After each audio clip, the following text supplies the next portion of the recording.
don't want to bed. What a lovely day! Welcome to Flat Earth Debate Live and After Show. I'm your host, Nathan Oakley, and if you are new to this channel, or you've not done so already, then be sure to subscribe, hit the bell notification icon, and join button if you'd like to become a Nathan Oakley 1980 channel member and keep up to date with the Flat Earth Debate. If you would like to support the channel, there is a super chat that runs alongside each of these shows while they premiere, and there's also a PayPal, Patreon, crypto, and thanks button in the info box below the video. Speaking of Patreons, I'm going to do a quick shout out to all of you who do support me on Patreon. So a massive shout out of thanks and appreciation to Giuseppe Montesano, Twine to Twiangle, Mitch Kennedy, Original D-Rose, Rod, The Name is Burley, Twad Wazzle, Jason Hornsby, Christoph Fournier, Flat Earth Travolta, J Mels24, Unimento, M Iron26, Endless, Goldie McKinnon, Retro Bill, More Books, Cannabear, Bogey, Michael Kahn, John Kays, Patrick Gunnels, Hairy Blade, Mobile Max 777, Rob W, Reese Pound, Del West Watson, Maria Neelands, Unbelievable Productions, Blue Ridge Ranger, The Real Gabster, Abraham Ahmed, Skeptic936, Life is Short, Texas Mike, David Wayne Foster, and Dank. So another massive thank you to all of you for supporting me on Patreon. Now I will hand over for a few minutes to whoever is in Discord and Google while I set up for today's proper live show. When you could take your factory to another country and pay half the amount that you're paying in America. Why would you do that? Why wouldn't you just use slave labor, Neil? Why wouldn't you? Oh, great way to open up the first part of this show. Wonderful. Sorry, let's get back to Flat Earth. About that elevation angle.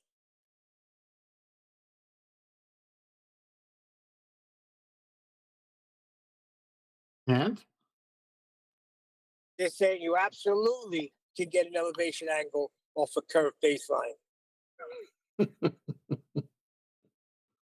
Who says that? The same ones that tell us it's flat? Yeah, talk about it at Gems. Here's their logic. Celestial navigation is being accomplished. Therefore, it is being done on a curved surface. No, it's not. It's being done on a fictitious plane at their eye line level. It was a bubble sextant.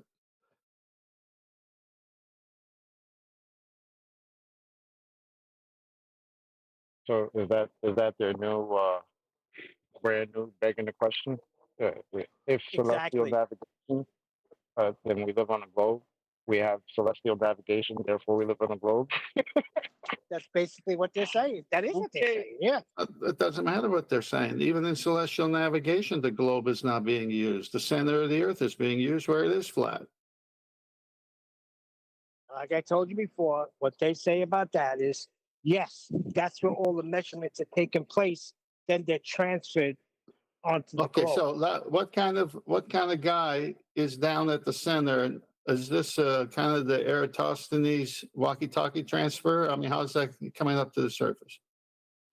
And they're desperately trying. I mean, it sounds foolish to me too, but they got so many people duped with this. It's insanity. So you got a guy in the center of the Earth, and he's taking the measurement, and the guy on top who can't take the measurement because the globe is curved in their world has to wait until the relay from the guy at the center, which is flat. Is that what you're telling me? But the guy at the center can't see the stars because the Earth's in the way. Yeah, exactly. He's underwater, John. Those guys still think that there's star rotation going on underneath their feet. They can believe that, but it's only relative to the plane they're standing on. Well, that may be happening. Stars are moving, and we see stars, then we don't see stars because of the horizontal plane we live on. So they're either going far away or, in their world, it's going under their feet on the plane. I take the view that we're in the basement here and everything is above us. No, they show that celestial equator meeting up with the Earth's equator, one big disk. Remember in the EQ Mount telescope, you have to assume the Earth is flat, and you have this celestial equator extension all the way to the celestial sphere, and anything underneath you can't see, and anything above is what you're seeing as stars. So I guess they're describing it properly. They are. You're telling me there's stars under my feet. Yeah, just go Hollywood Boulevard. I walked over them a long time ago.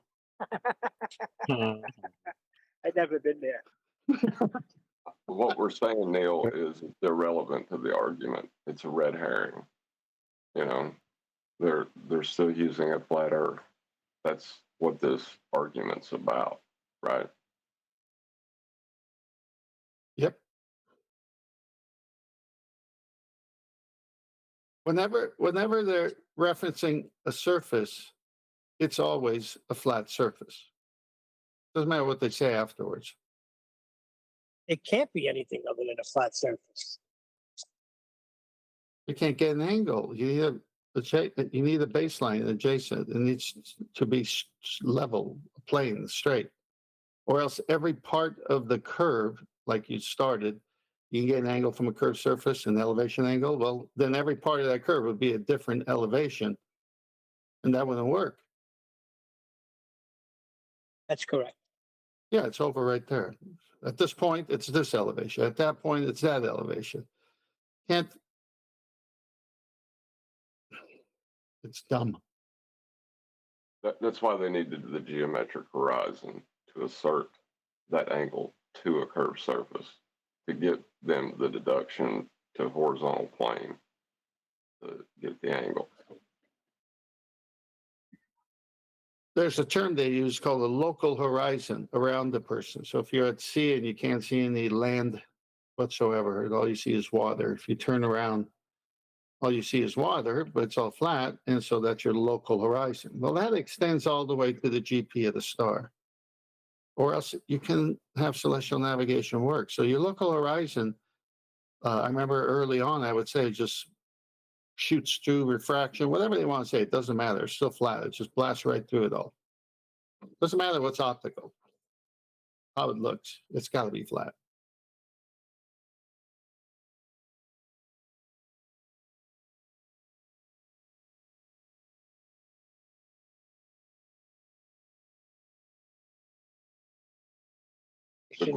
Now we are joined by Neil, Refracted Curvature, 10th Man, Chocolate Saiyan, Eli, who's lurking around somewhere, Arwin, who's just about to join, and a whole bunch of people in Discord. So welcome, one and all. Yeah, let's go, baby. Good morning. Good morning. You say Hello, welcome hello. back. This I'll get that straight out of the way. This may be a temporary measure. So the computer has already fallen over once. It's gone in for a repair, and the major part that needs changing didn't fit. So I've had to revert back to the exact same faulty part, and it's already fallen over. Although with the BIOS update, it's much more stable. We may only get an half an hour show before it crashes, which is just the way of things until it's fully resolved. But as a temporary measure, I'm just going to push forward and do it anyway. So if we do end up losing this show, hopefully we'll have had some content in the interim. So before we do lots of hoorays and yay, we're back, let's do some content. Any evidence of a physical geometric sphere edge? That's a horizon formerly known as the curve of the Earth. Well, it's below surface level for them, which means you can never see it. You wouldn't expect to see that. Movements in the sun in Antarctica. You want to see my interview with It's Robert below the surface level. It's an Antarctica thing. If you want a first-hand account of somebody who's been to Antarctica, that's Robert Shortman telling us about his time, which was about 18 months, 12 of which were consecutive, or at least 12 months consecutively in Antarctica, dealing with the plumbing for a station that was down there. He did not see the sun go round him in a 24-hour period as is observable in the north. He did not observe that. So go and check out my interview with Robert Shortman. Tales of an Antarctic Plumber is the name of the video. It's my most popular video on the channel. And it's him saying, no, there is no Antarctic 24-hour sun. Not in my experience. What does it behave like? And he tells the audience, in the summer it gets a bit higher, like it would where we are here in the UK at the time when he was in the UK. But in the winter, it hugs the horizon and stays low. And you don't see very much of it. And that's about it. Pretty much the same as we experience here. So not a 24-hour full motion. Check out Tales of or Confessions of an Antarctic Plumber for a first-hand account of somebody who's actually spent time in Antarctica. That's Robert Shortman. Any evidence of the distance to the sun? If it's a watt, what is it? I don't know. I don't know. Well, doesn't matter. What's the premise for the distance? What would they need?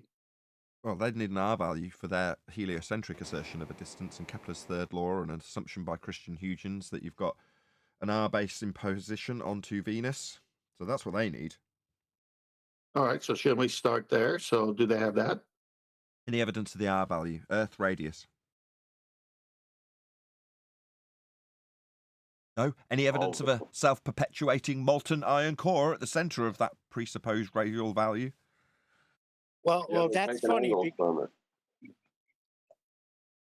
Or did I hear you can get an angle from what? The centre of a radial value? Well, yeah, that's where they're taking their angle measurements from, right? It's the molten iron core. Angles from hell. Angles the from kid- hell. Yeah, that's the where they new kid- transpose the angle they've measured at surface level, but their transposition to hell, that would be the equatorial plane in the centre of a globe, isn't reality. It certainly isn't measuring. It's transposition to hell. Well, the new kid that works in my brother's shop, when I presented that question to him, he said, "Well, they do geographical studies on it, and they have waves that they." I think he was talking about the sonogramming Earth sonogram. It's just got to bounce off. Yeah, that's the P waves Yeah. and S waves. Primary and secondary wave return signals bounced into the Earth is what they're talking about. Yeah, when you hear P waves and S waves, that abbreviation sometimes gets lost in translation. That's what he's talking about. When we say P waves and S waves, you mean the return signal that would have been off a flat plane. It's an angle measurement through the ground that they're taking it. Did you know that, Neil? Yeah, that's what I told him. I said, the readings that are coming back, everything's off a flat plane. All they need is a horizontal. And so that's why they say you don't need the horizon when they try to attack the Mariner's sextant, which does use the horizon. So they're referring to a bubble sextant, which uses a spirit level and gives you a perpendicular, a vertical, and a horizontal. So all you need is a horizontal because it will match perfectly with the center of the Earth if someone was there, because you're cutting the globe in half that doesn't exist and you have a flat disk. But it would also match the sea surface because the Mariner's sextant does use the horizon to establish the luminary's vertical, and the co-altitude establishes the observer's vertical. So all you need to do is establish a horizontal, and you know where you are on Earth based on stars above you. Never a curve. The evidence you can acquire an elevation angle measurement from a curved baseline. That's a malform. It's impossible. Yeah, you just make it flat first. Like I said earlier, they don't even do that. They never do that. They never use a curved surface for it.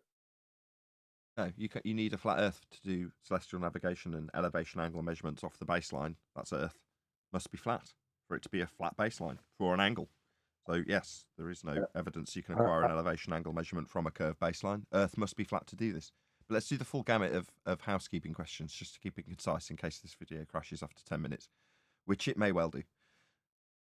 Any evidence or scientific evidence of gravity? The observed phenomenon doesn't exist in gravity. No, there is no observed phenomena. Correct. Good answer. Things remaining neutral, things going up, things falling down, it does not constitute a force of mass attract mass, Newtonian, which he didn't even claim, or Einsteinian concept of 4D space. So John is correct. That what they say it is has never been observed. So what force is making Tanf. things move? You got way too many details there, Tanf. You said things remain neutral, things go up, things go down. No. The only question you're allowed to ask is, why do things go down? They don't. That's Some things what go we were up. told. Some things remain neutral. He's already given the answer. Shh. He's wrapped it up in the answer, but we'll move on. Any single viable hypothesis from any of the fields of astronomy, cosmology, or astrophysics? Star namers can only observe twinkles.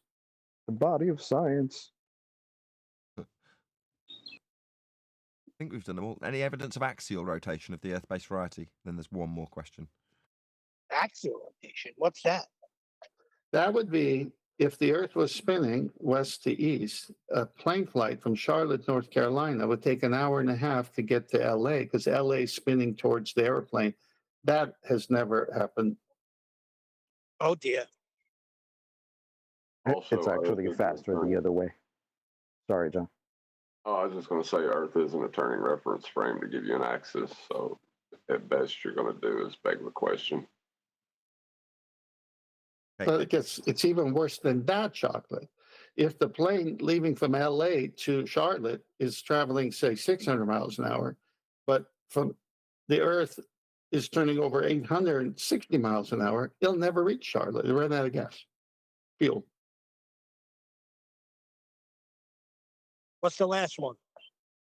Any evidence you can have gas pressure without the necessary antecedent of a container for the gas to press upon to give us pressure? No, you need a dome. Container. What did the astronauts wear? Spacesuits. That How means come? nothing, though. They're not dealing with any pressure differentials when they stick on shiny silver suits and maybe go into a pool, but that would be something else. No. When they fake the spacewalks and you see bubbles, they're wearing it. You know, when they decide to put all the wires and you got to go outside and fix stuff in the harshness of space that they don't want like us this. to believe. I'm going to stop you. I really don't like this. Okay, if you're going to start arguing about how the pressure suits work, okay, in reality, they are, if at all, used to keep water out of the breathing air that the men need when they pretend to be flying around, but they're actually floating in water. So if I'm going to start discussing the technology, which is all this is, of a diving suit, then fine. But as soon as you start begging the question that they would need their space suits to keep the gas away from the vacuum, I don't like that. What vacuum? So we're going to go into the begging the question fallacy of there being a sky vacuum to debunk it by saying that the suits that are pressurized, hang on a second, they're not going to ever be functional in an area of Narnia to argue that that's the example we need to give. Just gas pressure as an example. Any gas pressure, not the spacesuits as an example, just any gas pressure. But in that way, they're kind of proving our point, because the whole fact that they have a spacesuit in the first place is to can't contain the gas pressure that they can breathe. Meanwhile, telling us that they're going to a place that gas pressure doesn't expand to. So it's a okey doke of epic proportions. Which is a setup for today's video review. Indeed, excellent Entropy. segue. So this is the Arrow of Time, Entropy, and the Arrow of Time is the name of the video. And it's by, I believe it's got Brian Cox in it, but we're going to share it again. It's already gone by in the live stream chat once, but I'll stick it in again. Please let this videographer know, which is the Royal Institution, that Nathan Oakley, or at Nathan Oakley 1980, sent me, and let them know that we critique their video. As always, be as polite as you possibly can. Don't be rude, even if we are detrimental to their position that we're critiquing here. Just let them know. Nathan Oakley 1980 sent me. I'm nearly there. So go and let them know. I'm trying to correct something. The second video is the Royal Institution. The first one is BBC and Brian Cox. We're covering this one then. We're covering the Royal Institution just in case we have a crash. I don't want to faff around. So we're going to be covering this. It's not Cox. Okay. Also, I interrupt this introduction to the Arrow of Time to bring you this e-begging message by Nathan Oakley 1980. Please smash the super chat. We may not have that much live show for you to do it in. So I wouldn't normally e-beg at this early juncture of the show, but I'm going to today. Because this may be the only way I'll make a living today. Has anybody got a little violin? No? Okay, we'll get on with the video. Time seems to flow. It has a single direction moving through us, pulling the future. Immediately got an issue. Time does not flow. Okay? Flowing is a description that should never be applied to time. Okay?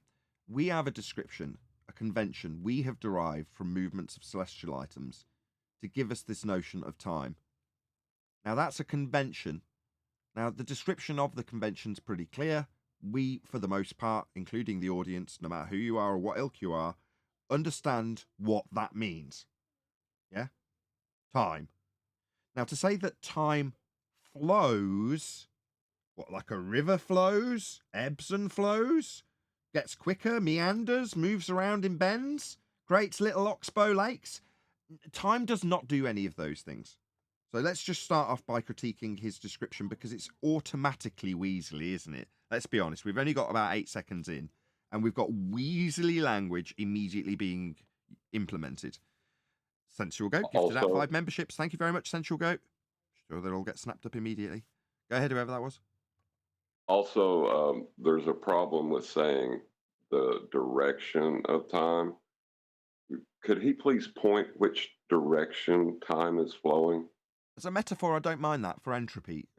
Entropy often gets described as the arrow of time because you're quantifying it with time, right? In terms of, let's say, decay over time. So the arrow of time in terms of entropy and decay in this example will always be in one direction. But when you say, well, he must give you a direction when he says it ebbs or flows and has an arrow or a direction, I don't see the direction in metaphor, if it's used within the convention, to actually be in any way problematic. Undoubtedly, though, John, it will become problematic for him when he gives it a direction because he's going to give it vectors within a dimension shortly, will he not?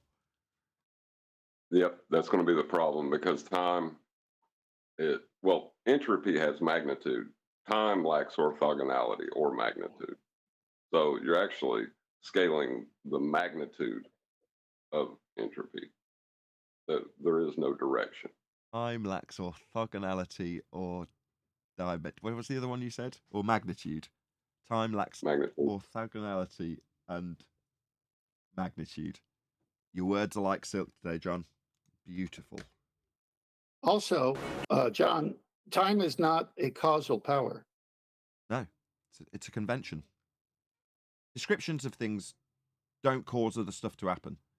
Time's not a causal influencer. It's not an independent variable. It can't be put into a hypothesis. It's a convention.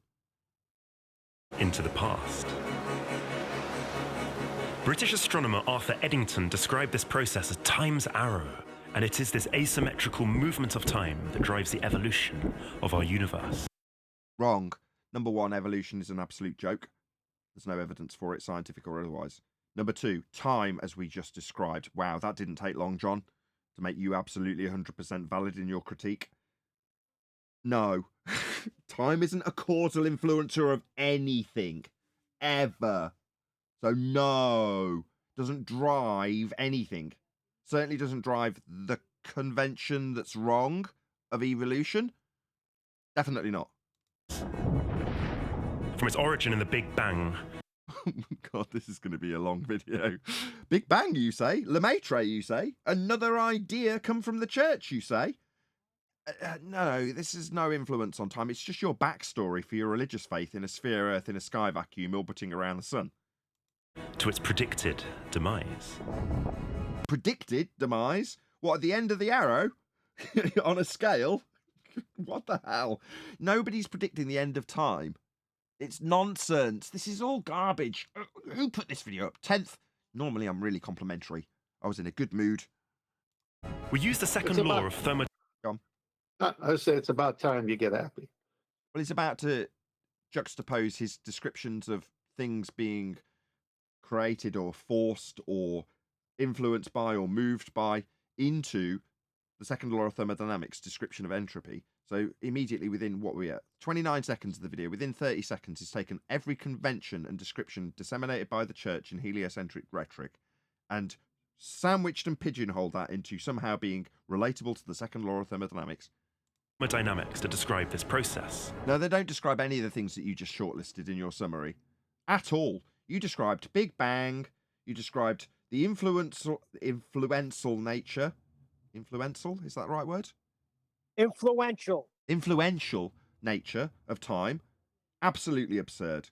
So no, that is definitely not what the second law of thermodynamics describes. Absurd. Go ahead, whoever. Yeah, don't forget fogonality, whatever John said. That word. I got to look that up. I Magnitude do and too. What does that mean? orthogonality. Positional, like plotting it on a position in a Cartesian grid, for example. That's what he means. That's what John means. I'm speaking for you, John. Just affirm so I can move on. Yeah, orthogonality is direction. Yeah. The way you say it's beautiful. And magnitude. Hang on, it started with an O instead of an F, right? Orthogonality. I'm just not very good at saying it, but I know exactly what it means. Got it. Entropy, which we might call the level of chaos or disorder, Not anymore. has been constantly increasing throughout the universe since the Big Bang. That is to say that the universe is acting to equalize the distribution of mass and energy. As a crude description, that's not terrible. And through this process, it has given birth to stars. Just hijacking a convention that describes how things decay, the arrow of time, as he put it, which I'm fine with.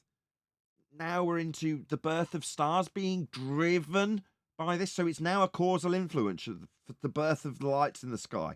What a crock of crap. We still live? Hooray! Smash the super chat. 69 people watching. Please share the show.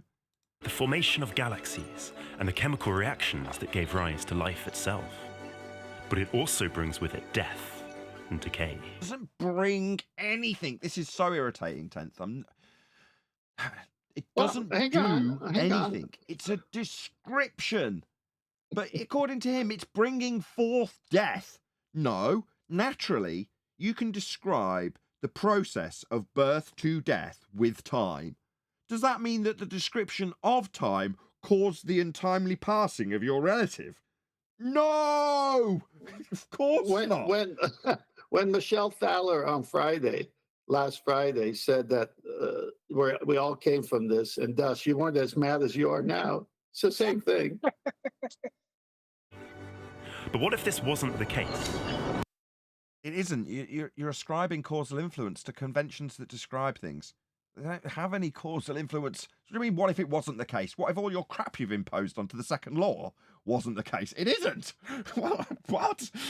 Now let's postulate it wasn't the case. Is this going to be a Dell beyond the imaginary curve example? If it wasn't all my bullshit, then something absurd would be happening. Well, what is time? Go on, Neil. Well, what is time? I told you, it's a convention that we use to ascribe the passage through our known existence, Neil. So it's a concept, like freedom. Yes. Or love. It's more than it's more than just a no. It's more than that. It's a convention. It's based on the celestial movement of the sun. Hey Adam, good to have you. 71 people watching on this live show that will probably crash at any minute. Oh, well, I'll quickly share the show then. Indeed you do. Well, the universe as we know it could not exist. So immediately starts with something utterly absurd. Without time's arrow. Hang on. He's saying the universe. Go on. Hang on.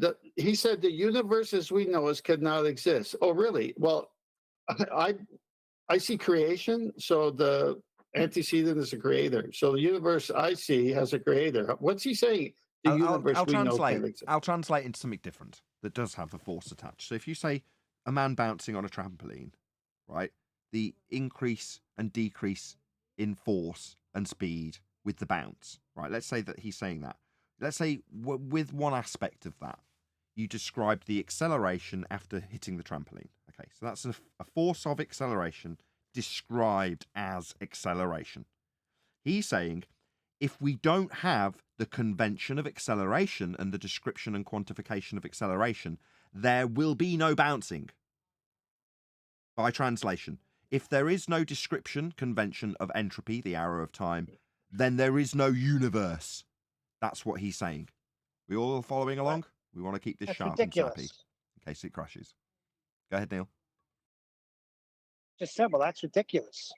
Yeah, I agree. Can you not tell by how exasperated I am? Be no stars, no galaxies, and no life. No shit. And at the same time, there would be no death. And see, just absurd.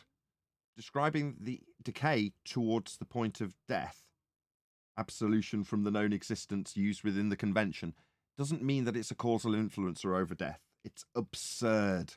no decay. What's absurd? Hang on. What's absurd? He says, no stars, no galaxies, no life. Well, if we don't exist, was his premise. Well, how can you have life if you don't exist? I mean, that's so stupid. But I will agree with him. If nothing was alive, you wouldn't have to worry about death. That's what I'm saying. It's so dumb. But no. I don't. Hold on, John. He's not saying it in isolation, though, is he? He's saying it with the premise of the Big Bang and evolution converted or juxtaposed against. No, he's not even juxtaposing it. He's saying it is the arrow of time. Big Bang, evolution, life and death itself, the existence of the known universes, these things only exist as a result of the second law of thermodynamics and entropy, the arrow of time. They are the causal influencer for all those things he prefaced these statements with when he says, by comparison, if that wasn't the case, and they weren't causally influencing everything we know in our known existence, this convention we describe it with, then we wouldn't have the contrapositive. We wouldn't have death. We wouldn't have anything. So it's like, it is exactly what I said earlier with Del from Beyond the Imaginary Curve, where if it wasn't for Earth flying up, we'd have chaos. So he's just contrasting his bullshit juxtaposition. I keep saying juxtaposition. His claim that it's the same as entropy, all his nonsense, with what would happen if it wasn't the same as entropy. If everything in the known existence is as a cause of entropy, then without the entropy causing it all, we'd have nothing. There you go. Nathan, he's made a big blunder. He wants to use the second law of thermodynamics, but he's going to violate the first law of thermodynamics with that statement. Yes. With the Big Bang, yes. Well, he's already violated it. Yes, Neil, exactly, as you've well spotted. It's already violated. He said that there's been a Big Bang, and we're having the description of the process thereafter, not even considering the ontological primitives for the cause of their irreconcilable with nature Big Bang versus the external force creator that must have been in place to start the arrow of time in his description. He's not covering that. He just immediately violates the first law, says it's a description of the second law and its causal influence, when he's got a first law violation at the start just begged in every way.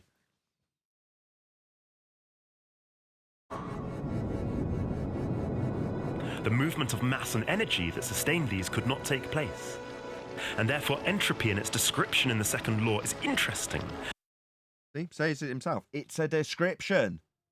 So if it's just a description, how's it having any of these causal influences, or its causal influence and the lack thereof, meaning this chaos and non-existence occurs? It's absolutely garbage. Because it helps us distinguish the past from the future. What's the future? Again, a convention that you can use to describe a convention, an idea of that which is yet to take place. But this idea of the future isn't going to be, again, laid down in some graph or on some chart, or laid down with a geodesic in a dimension in Einsteinian concepts. This is all just leading there, though. And although we're nearly at the end of this video, it's only a couple of minutes long. It provides direction for time's arrow. No, it does not. Describing the convention of entropy doesn't give anything a physical direction, ever. As the limited amount of energy in the universe continues to disperse, it's predicted that it will eventually reach equilibrium. No, that's how entropy is describing the decay. You know, the eventual dispersion to equilibrium of a gas throughout a container, for example. But you're ascribing all of this to a causal influence within the known universe. It's just simply not true. Perfect distribution in which there is no free energy, nothing available for stars, no chemical reactions, and no light. That's described in... who is it that describes this? I'm forgetting the author, but it's heat death he's describing. Like at the end of the Big Bang, you have that process that's pushing it all out into the end, eventual heat death that he describes. But then you've got further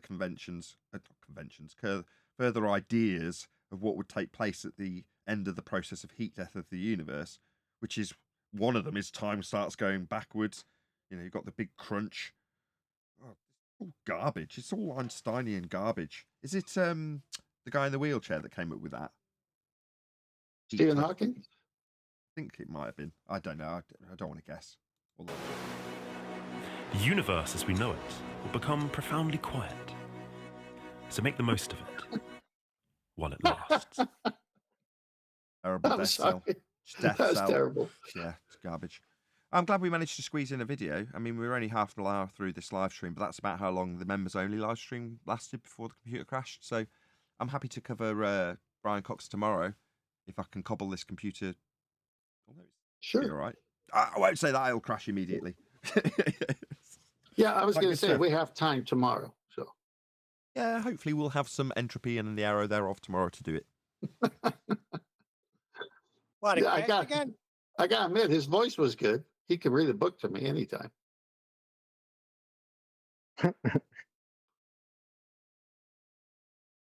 But that doesn't mean It's the so live much- show's ending. It means that, half an hour in, we're going to be predicting that this computer won't last much longer and hopefully carry on the conversation until it does die.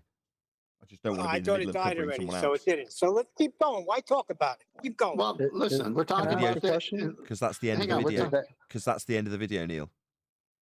Oh, okay. So let's talk about it. Oh, is it Everything this guy said, I'm going to buffering? take it from cousin Vinny, my cousin Vinny. Everything that guy just said is all bullshit. I don't know. I just I don't know. Nathan's entropic computer is giving me fits. Oh, what's that? You want to talk about the computer? I don't mind talking about the computer. Yeah, Giving it- let's talk about entropy in your computer. I've just given it more voltage on the GPU, so that means that it is going to decay faster. But there's a replacement waiting. So. I don't know. This guy said there's the limited amount of energy, and then there's equilibrium, and we're all done. So is that the case for your computer? A limited amount of voltage? Is that what's happening? No, it's got an excessive amount of voltage, and it's like a brightly burning star. Well, Big Bang's going to happen in your flat. Going to die young. Burn fast, bright, die young. At 90C. Actually, that's not the problem. Alright. It's when it's running at low voltages. At the moment, it's only pulling about 50 watts, and that's actually where it's more problematic. In other words, when I run it at high power, it seems more stable than when I run it at low power. So the show is more likely to crash when the graphics card's doing a minimal amount of work than when it's doing an excessive amount of work. Believe it or not, it's weird. Anyway, this Well, is let me boring. This commend is boring you. for a live show. Let's move on. What's Yeah, happened let in me the last commend- couple of days? I've been gone for a couple of days. Has anything exciting happened? I've been watching a bit of Flatsoid, which has been good. Hang on. I was going to commend you on your review video. This thing was about 2 minutes, 13 seconds. And you caught everything on that video that they've hijacked from reality and given a whole different meaning to. And people in schools and universities are being taught what this guy says, and no one is saying otherwise. And here we are breaking it down, then violating the first law, rearranging the second law to fit a narrative, much like what they do with the flat earth we live on, with the Dingleberry drawings and saying celestial navigation works from a curved surface. Right. I mean, I'm glad you're happy I broke it down as much or as thoroughly as you would have hoped, because I didn't realise it was so short, 2 minutes. I've probably taken my time a little bit more, thinking, yeah, we might get a bit more time out of this computer now I've put the voltage on the GPU. We shall see. But in any event, I'm glad we've covered it in its entirety. And yes, everybody who gets taught this stuff at the level that we're covering it, which is on YouTube videos and in the mainstream and Tyson and things like that, they're teaching this garbage, and it's purely based on having a heliocentric rhetoric to need backing up. That's all it's based on. You know, his incorporation of the Big Bang and evolution. Like, this is all rhetoric, all of it. The description Right. within the entropic law that is the second law is perfectly valid to describe decay or hot moving to cold or high pressure to low pressure. It's a perfectly valid law of nature. That is to say, it describes things that occur always. But to bastardize it in the way that they have, just because they've got a religious belief in evolution or the Big Bang, just seems like a shame. It's like, that's a good tool right there that you just hijacking because you've got a religion in Earth moving around the sun. Why? It's perfectly Well- good description. Well, this is the key to the show is fallacious reasoning. You've shown how that is used within this topic today. Also, we're deception. It's all deception. So you're showing people how to spot a deception through fallacious arguments and stopping it cold. Because if someone was having this discussion, it could go on for hours and hours. But if they listened to what you said, they get shut down right away. Can I ask a question? Was that video we just listened to? Is that a new video or is it like an old one? Don't know. I'll have a look. I'm just curious Have a look. because 6 years ago. Veritasium just came out 6 with years. a video on entropy. 6 years? Ah, okay. Well, Veritasium just came out with a new one on entropy as well, which I thought was pretty interesting. Have you watched it? I had intended to watch that and indeed watch it whilst doing a live show. So had the computer not failed, that would probably been what we were doing yesterday. Because I saw it and thought, I must remember to cover Veritasium doing entropy. It's just a longer video. I believe I can't remember. I think it's 40 plus minutes. Can you confirm that, Chocolate? But the entropy video from a 40-minute video, that's 3 days worth of material for us. Yeah, I don't know if it was 40 minutes. I know it was over 20 at least. Let me see. Yeah, it could be. I mean, I saw it. I'm trying to find short ones for Nathan because they can get done. That's what I thought when I saw it. I was just like, this will take like a week. I was like, we should do this one. But Depends on like basically you needed one or two lines where he basically destroys the whole heliocentric model when he's actually describing entropy, especially with gas. As he says, gas just fills its container. And at that point, I was just like, well, thanks. That was like 5 minutes in. But then he had another 25, 30 minutes of video left. I was just like, okay, but you destroyed it 5 minutes in, buddy. But, you can dig out some timestamps for that. That'd be really helpful, just in case we have the similar problems with the computer that we've had the last couple of days. It'd be great to have like timestamps for a really long video where we can concisely just point out the bits we want to point out. Basically, cherry pick them with just the interruptions constantly, but condensed. Yeah, when your computer's all fixed and we know we're not going to have crashes, I could take those longer videos and do all the timestamps. But until then, I'm sticking to short ones. Clear, it's only OBS that's crashing. It's not doing what it did on Monday when I tried to. I did have, for those of you watching live now, I did attempt to have a live show and got it all set up and everything was ready to go with it all failing. And it just blue screened over and over again and I couldn't get the computer to come back on. Now it's working, but just very janky and will inevitably crash. But the fact remains that it is on its way to better health. But while we've got a live stream running, it's nice to be able to be in a position to e-beg and still make a living. Smash the super Can I chat. ask you a question? Go ahead, Neil. Is there such thing as an interdependent variable? No, it's just a description. So we're not varying and manipulating and establishing cause here. We're just describing how something works when you see it doing what it does. So if you say hot always moves to cold, what you've just done is describe the arrow of time. Well, have you validated a cause or an effect? No, you've just described what you see happen always. Hot always moves to cold. It never goes in the other direction. High pressure always goes to low pressure.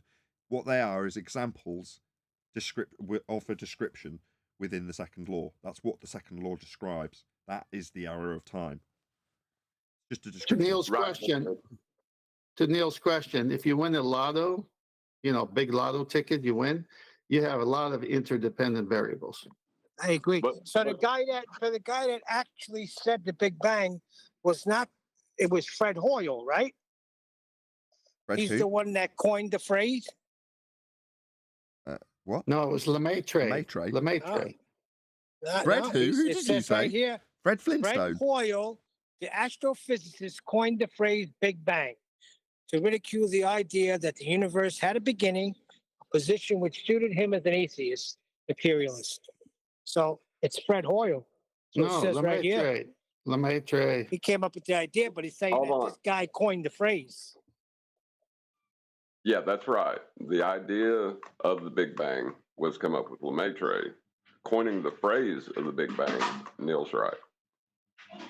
Okay, that's fascinating. Obviously, that's why he mentioned it. But the interdependent variable has nothing to do with the scientific method. Interdependent variable isn't something we're talking about. We're not talking about people sponging off lottery winners. I don't know how that's been weaseled in for a pun. No, they're talking about it here. As he says, indicate that the universe did have a beginning and that it was a finely tuned as a concert piano through millions more interdependent variables that make possible our just right Goldilocks universe. Wow. Chance is not a causal power. That's Neil. oil right there. Okay. Chance I is know. not a causal power. Just reading what I see.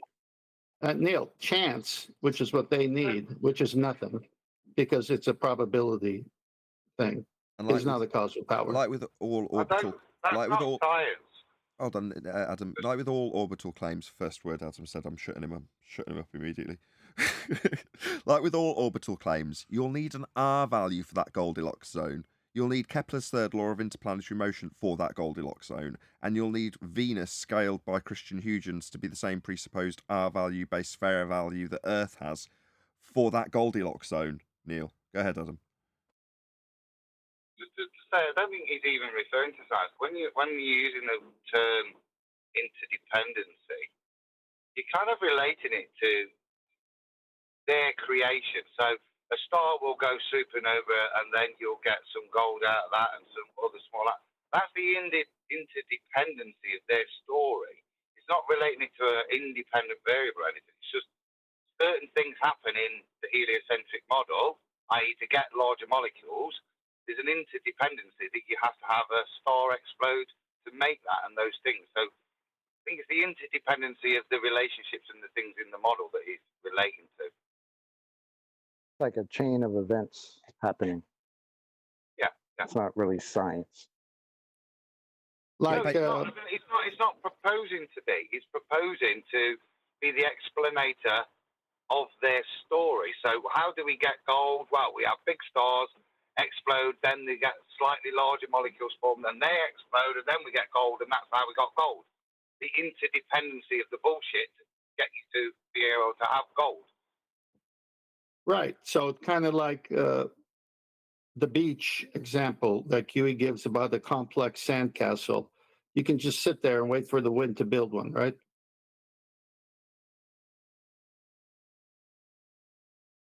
Oh, no, because that's there's complexity in that. I think he's just talking about, even in a way, you could sum it up just as nature is the interdependency of things. It's how things work, isn't it? Now, with standard science, we can show that interdependent relationships, that how one thing will affect another, the cause and effect. And I think that's what they're describing just in the scale of the Big Bang. Yes, they certainly aren't describing functional sequence specified complexity, which is what you're driving at 10th.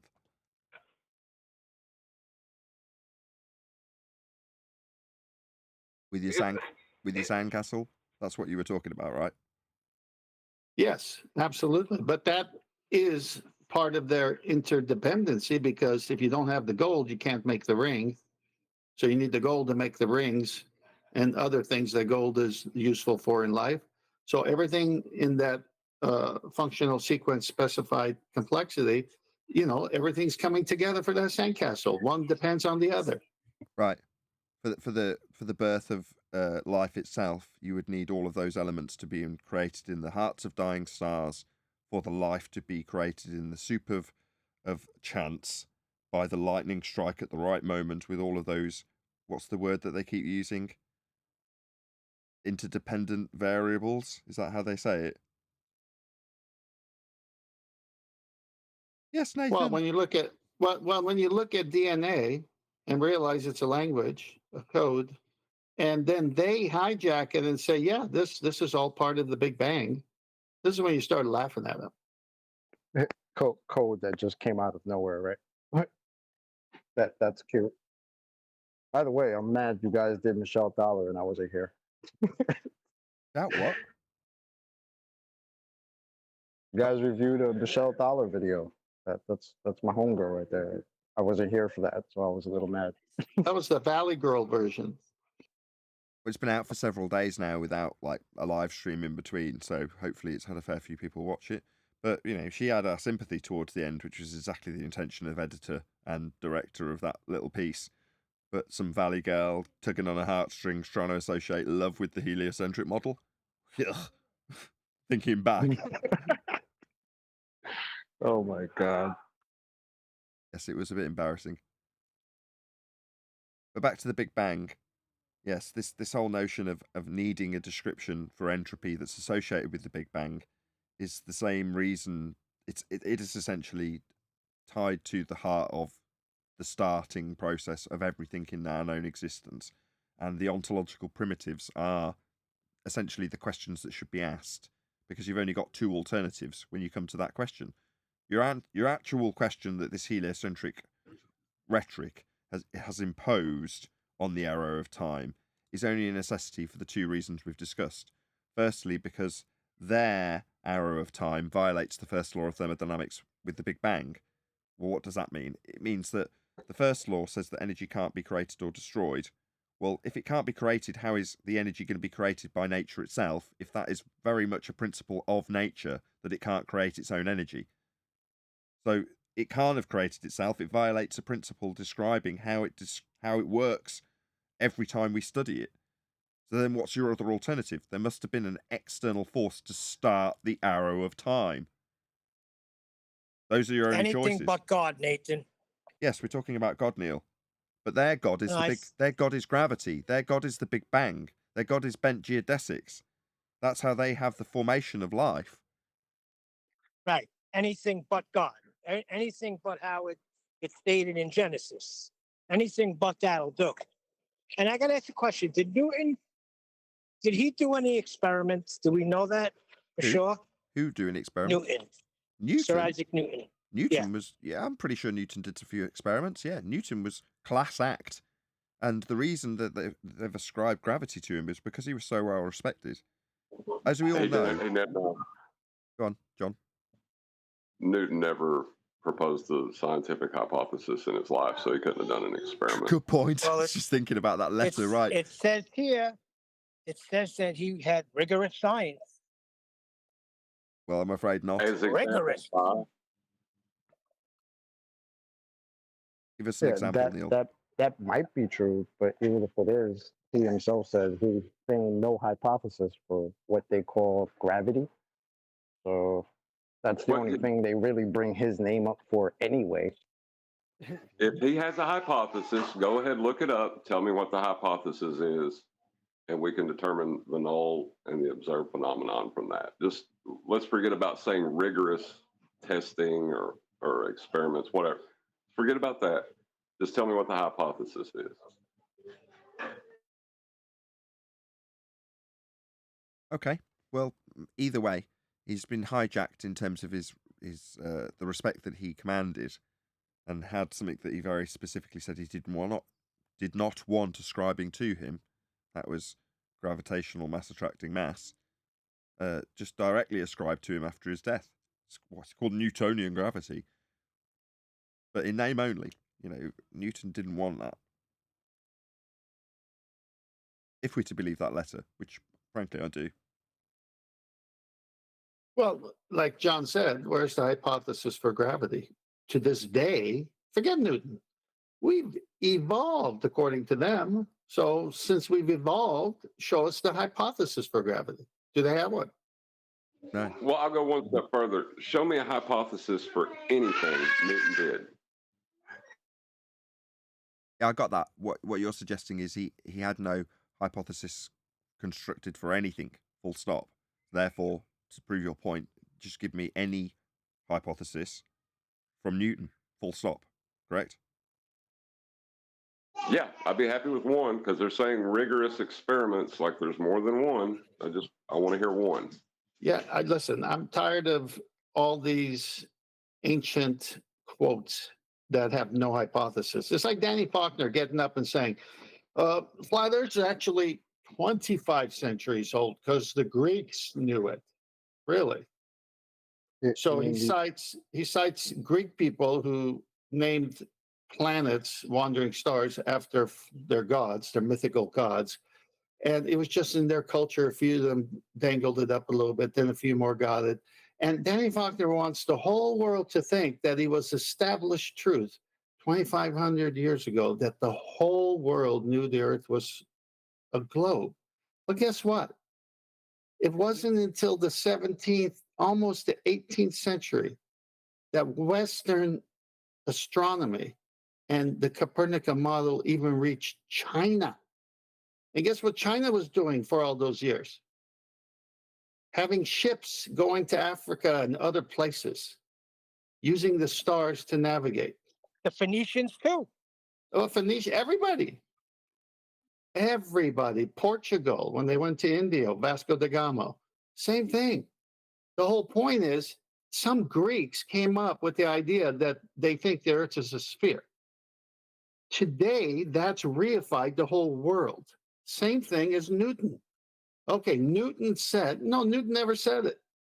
The whole world never believed the Earth was a globe. You guys are cherry picking. Big. So we've got 90 people watching, which is fantastic. First day back after a load of issues, after a load of effort. Brilliant. Please share the show. It'd be great to crack 100. Morning, everybody. Go on, D-Rose. Hey, I wrote this down before, but I want to say this. Regarding my opinion, well, not my opinion. I'm gonna put this as a positive claim. Gravity doesn't exist. Gravity never existed. Gravity's like flying cows and arguing about whether the flying cows have spots or whether they have stripes. And even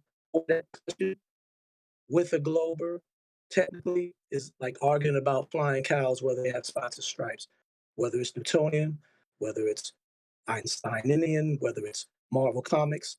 The fact is, flying cows with spots and stripes is equivalent to gravity. Okay, you starting to break up a little bit, but I've got the general gist of what you're saying. It doesn't exist. Absolutely. For those of you who are regular viewers of the show, you'll remember, if you cast your mind back, a time when a fundy would come in, make a claim of gravity, and the first words out of Quantum Eraser's mouth were, "Gravity, what's that?" Now, for some of us, we picked up on what that question means. It's asking the opponent who's claiming gravity to define what their terminology for gravity actually means. Define your terms. What is gravity, sir? What are you suggesting? Now, we're obviously further down the line than we were when QE was saying, gravity, what's that? As in, let's define your terms for your claim. Now we're at the point where we realise we don't need any flat earth claims to oppose their assertions of gravity after we realise that they have no claim to make, because their claim is all things go down when you get them to define it. Why do all things tend towards the ground? They don't. Some things go up.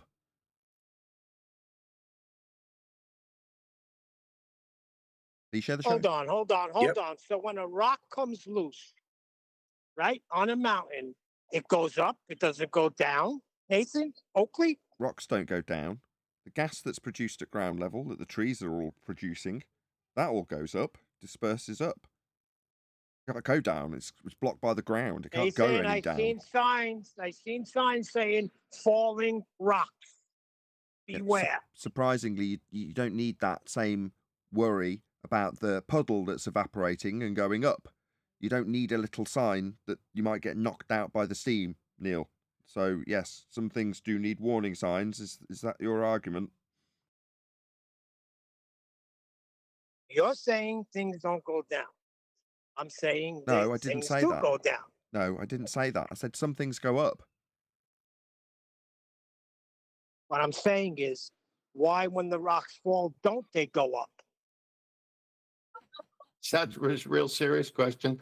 Their claim is all things go down. Nathan just asked to prove not all things go down. It's over.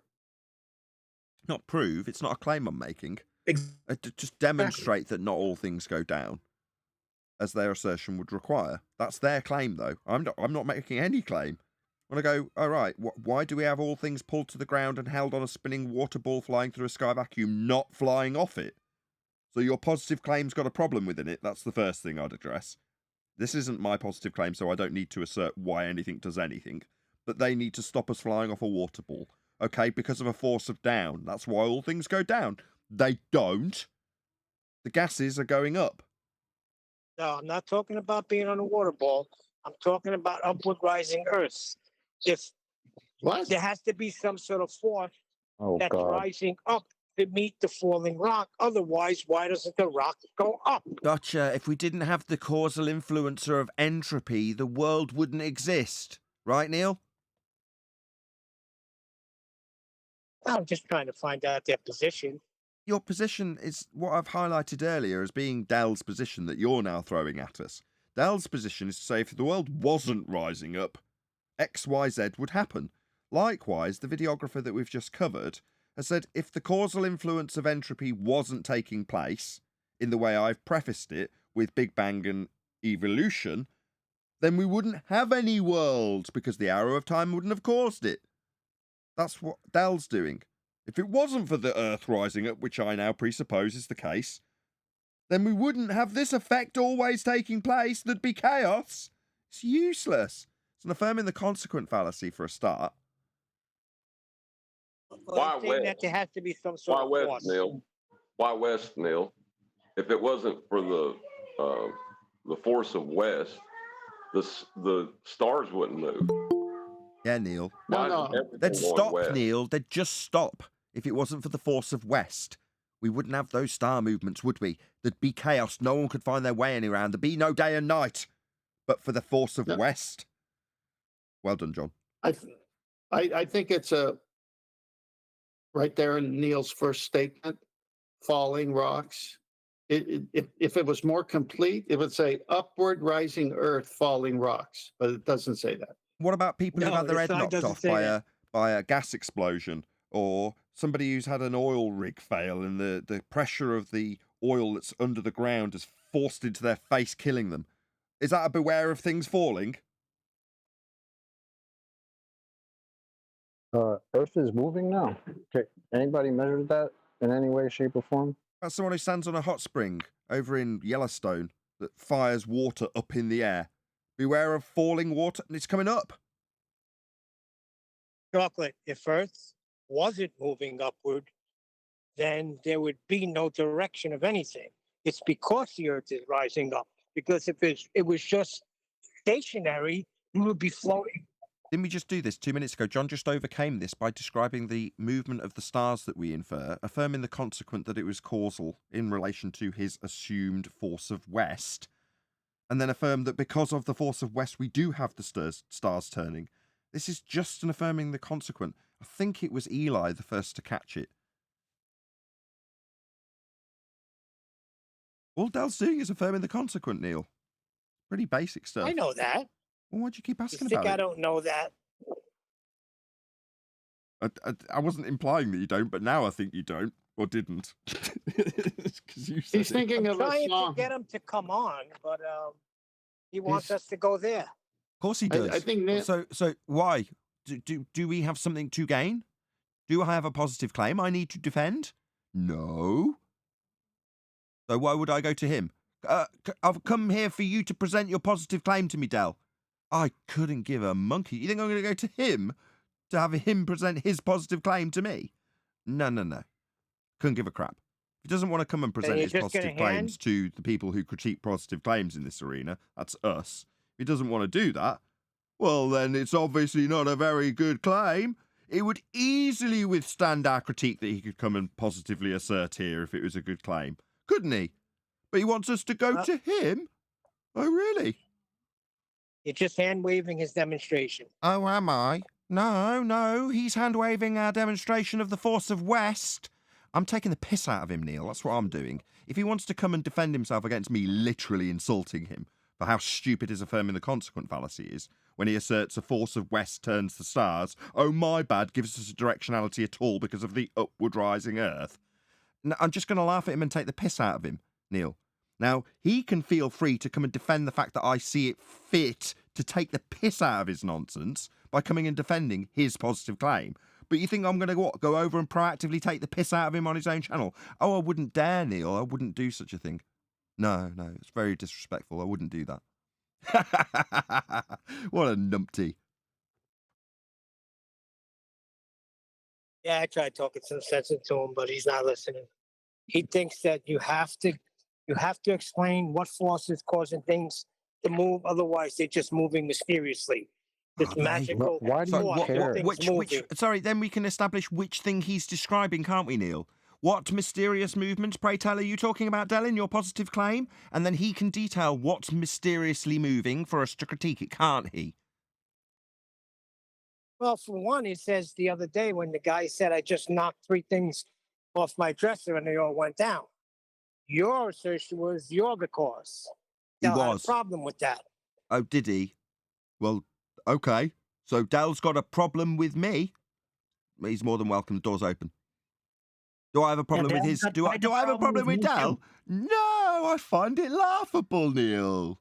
I wouldn't Yeah, go he and attacked- laugh in his face. That's very rude to go onto his show and just laugh at him. I wouldn't do such a thing. But is it a problem? Unlike Dell, who clearly has a problem with me because I'm critiquing his total nonsense and laughing at it. No, I just find it laughable, Neil. Stupid. You know, idiotic. He has a I see Dell as a Dumbo as a result of this. Like, he's already fairly low in my estimation for various reasons, but now he's also thick. I call it the Carol King syndrome. It was in my chat, remember? Yeah, Second he hour? was reviewing your thing, and then I came in, and he called me a little Ronin.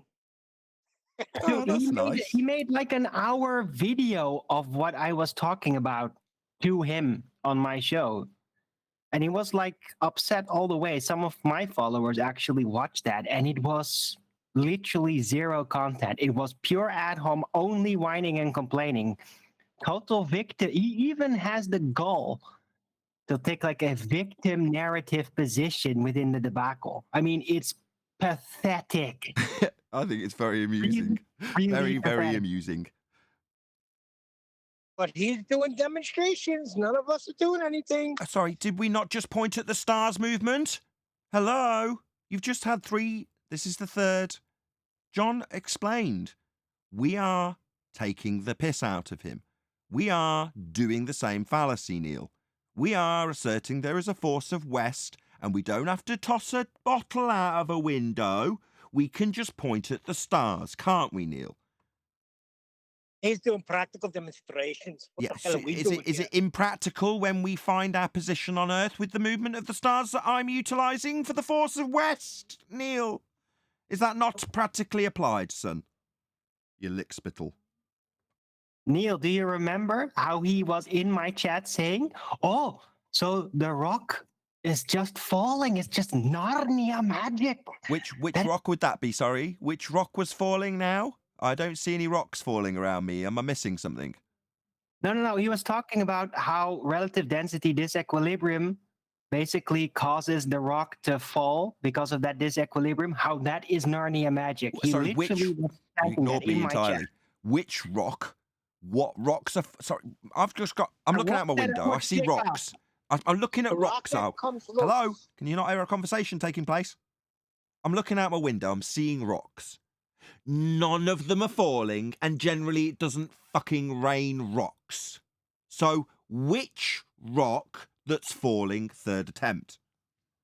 As Arwin pointed out, the one you pick up is the one that falls. Like the How guy who about the pushed one his that falls bottles off from the the desk. I see. So if I push bottles off desk / pick up rock, insert energy into something formerly in equilibrium, then it will fall when I drop it.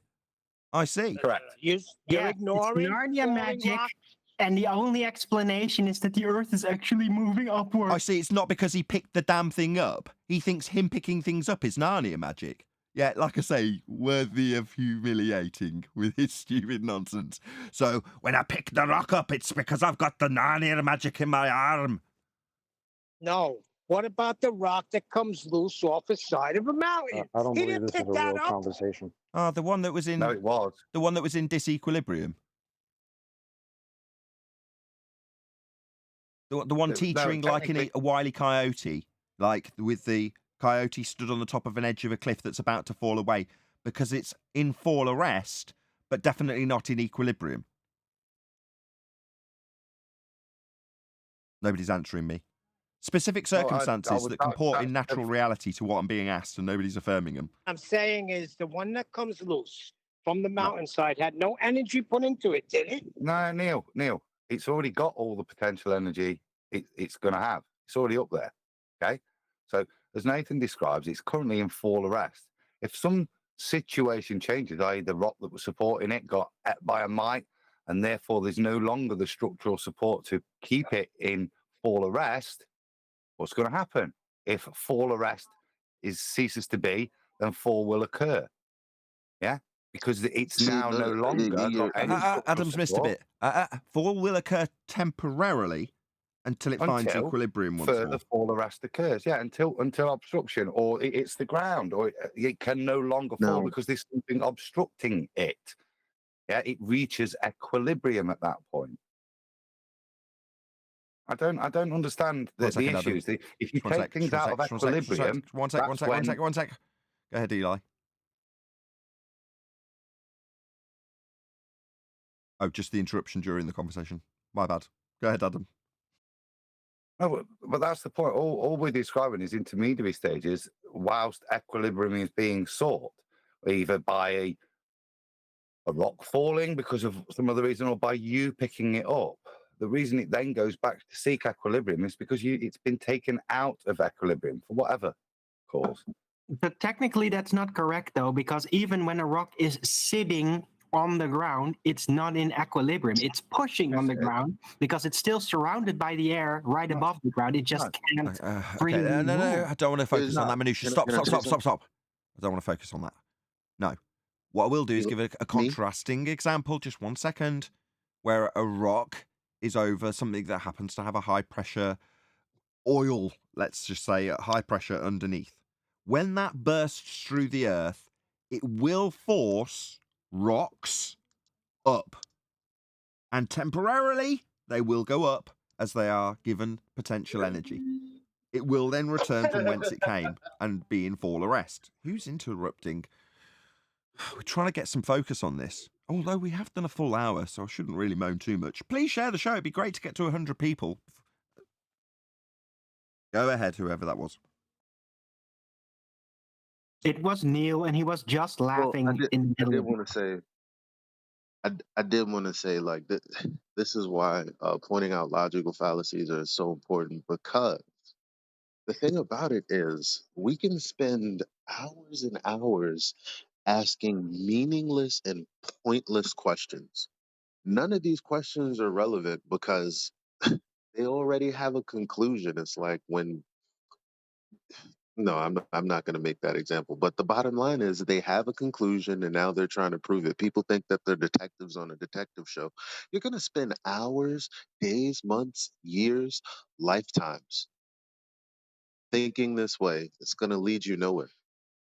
Just wasted energy, wasted time talking. If we're going to go past the fallacy or the way that the question is malformed, trying to answer it is ridiculous. Was I correct, Eli, that you were the And I'm first? not saying not to I was just going to do ask. that and elucidate. I'm saying we had to get to that point at some point. Well, we've got to that point. So it is. Hold on, Eli. We've got Go to that ahead. point in this instance, and I've given credit to you. Was I correct that you were the one that identified the affirming the consequent fallacy in Dell's argument? I'm pretty sure it was you. Yeah. I thought so. Well, I would think so. I remember you. I remember you specifically identifying it or going, "Isn't this just an It affirming the was consequent?" Eli. It was, yeah. But he's right. It was absolutely correct. Once you've identified the fallacy being used, if P then Q, not P therefore not Q, I think is the fallacy in form. Is that correct, QE? If you're there. Hello, by the way. Either way, once you've identified the fallacious logic form and pointed it out and formulated their argument into that fallacy, then you can move on because the argument becomes void. Their position becomes void. They've used fallacious reasoning. In this case, affirming the consequent is the name of the formal logical fallacy being used. What's the order of the form? Anybody? P then Q. Q therefore P. That was it. It's not Q. Yes. If P then Q, Q therefore P. Correct. That's affirming the consequent. If Earth's a sphere, then we'll have star rotation. We have star rotation, therefore Earth's a sphere. That's an affirming the consequent formal logical fallacy. What was the Q statement in Dell's? Neil, what was it that he said that wouldn't happen? We wouldn't have a directionality. If Earth is there would moving be no up, directionality. yeah, because it's okay, the got it. Earth- If Earth is moving up, we will have vector change. Vector change, therefore Earth moving up. There you go. That's the form. That's it. You hit it. Right. So we're dealing with an affirming the consequent formal logical fallacy and nothing more. That's all Dell's doing. And so that's the Vector thing, change of right? what? So after they've committed this fallacy, they'll demand you make sense of their nonsense. Yeah. Explain to me why this is happening. It's a Yeah. waste of time. Yeah. So why are there antipodal star rotation movements on a flat Earth? Right? That's what he's doing. Yeah, but they'll say that's the best you got. I'm still doing a demonstration here. Okay. Yeah, we can do it Excuse too. me. We can affirm the consequent too, Neil. Yeah, and point out by taking the piss out of somebody doing it and claiming victim status according to Neil, to Arwin. Sorry, that's amusing to me. Great. So we've spent the last 8 years pointing out and learning all of these fallacies that are used by the globe, just for you to come along and use it on flat earthers. Good luck with that. Oh, what we need to come to you, do we, Jimmy? That's even better. No, you're just affirming the consequence, son. The end of this discussion. You want me to come and tell you you're affirming the consequence? Nah, sunshine, you're not that important to me, mate. Don't care. You'll hear it on the grapevine because you're very concerned about it, like what I'm doing. Me on the live show, yeah, when people point it out to me. Beyond that, I couldn't give a toss about you. I don't give you a second thought, literally. Meanwhile, I'm hearing on the grapevine how concerned you are about us. Yes, because you've got a shitty positive claim that you affirm the consequent for. I'd be concerned too if I was in your situation, Jimmy. Well, he did say, I've already exposed who the Oakley family is. Oh, really? Oh, right. He thinks my father is some BBC broadcaster. Again, Dell is a lying bullshitter. He had a discussion with Jen Panda about whether or not I was related to Robin Oakley, a BBC presenter. No, I'm not. Why are you calling him Jimmy? Is that his first name? That's just a Scottish insult. Shouldn't really do it because it's okay. demeaning I to didn't know Scots. Scots are a lovely race of people, and him being Scottish really has nothing to do with the argument other than me being able to put on a funny voice for the sake of my amusement of my audience. Nothing more. All this time, I thought you were an heir to the Oakley Sunglass family, but they didn't like you. There's You plenty. have any Oakley's a Oakley fairly star common in name. America? It means a field full of oak trees, and it's a very common name. There's a funeral parlour around the corner from me in Leamington. Oakley Funerals. Oakley's a common name, but oh right, there's a BBC broadcaster, formerly news. I don't know. He's a news anchor of some description. I think he was a political correspondent, Robin Oakley. But suddenly he's my dad. What the fuck? What does that matter? What does that matter? I think they even said he was my. I think they said he was my uncle, actually. Right? I think the family tie that they claimed. This is Dell, the bullshitter. That he was my uncle. Well, my dad only has a sister. David Frank Oakley is my father's name. He only has a sister. He has no brother for me to have an uncle on that side of the family. It's absurd. But what's that matter? I don't get it. So what? Like, if he was. When you don't have an argument, it matters. That was my attitude initially. So what if he is? Okay, Robin Oakley is my uncle. It's not. But 101 watching as soon as I said that. No, he's not. But let's say for the sake of argument he was. So what? And? Yeah, that's the answer to that. He isn't, but if he was, would it matter that my uncle was a BBC correspondent? Would that suddenly mean something about my arguments in respect to the affirming the consequent upward earth? When there's a consequence that happens, but because it's happening, we've definitely got an upward rising earth, if you affirm the consequent in the negative. But for the fact that we have an upward rising earth, we wouldn't see this effect. We do have this effect, therefore we must have the upward rising earth to make that happen. It's just the same affirming the consequent fallacy. Means nothing that my uncle in that scenario is a BBC correspondent. He isn't, but it wouldn't matter if he is. I said earlier, it's a Carole King fallacy because she wrote a song, I Feel the Earth Move Under My Feet. So we should label this whole topic with Dell the King fallacy. No, it does have a name. It's when you ascribe the truth that's being disseminated to its originator and only its originator for its validity, it's got a term like a historic fallacy or something like that. Genetic fallacy. I think it's a genetic fallacy. Is that correct? I can't remember the name. I believe so. It's appeal to source. Nah, it's not. There's a more. Anyway, QE's not piping up. He's not piped up for 3 attempts for fallacy confirmation. Well, the genetic fallacy is an appeal to source fallacy. It's just a specific one. Yes, I would class this as a genetic fallacy if that's what it is. Appeal to the source. In other words, by genetic fallacy and association, Nathan's associated with the BBC, who are inherently evil. Therefore, his argument is void. That's a genetic fallacy. Correct? Hint, hint. Mhm. Nobody's going to confirm. Oh well, it's not really one of those days. But it I has don't been... even care. I don't even care to confirm it. This whole thing is stupid. Yeah, it is. Yeah, It's not addressing the argument. Correct. But there we go. Apparently, my family's been addressed, and that's good enough. But with that, I'm going to say, if you are watching this on either Nathan Oakley 1980 or Nathan Oakley premiering streams, then stay tuned, as there will be an after show to follow. Come on, give me control of the mouse. Still. All got pockets.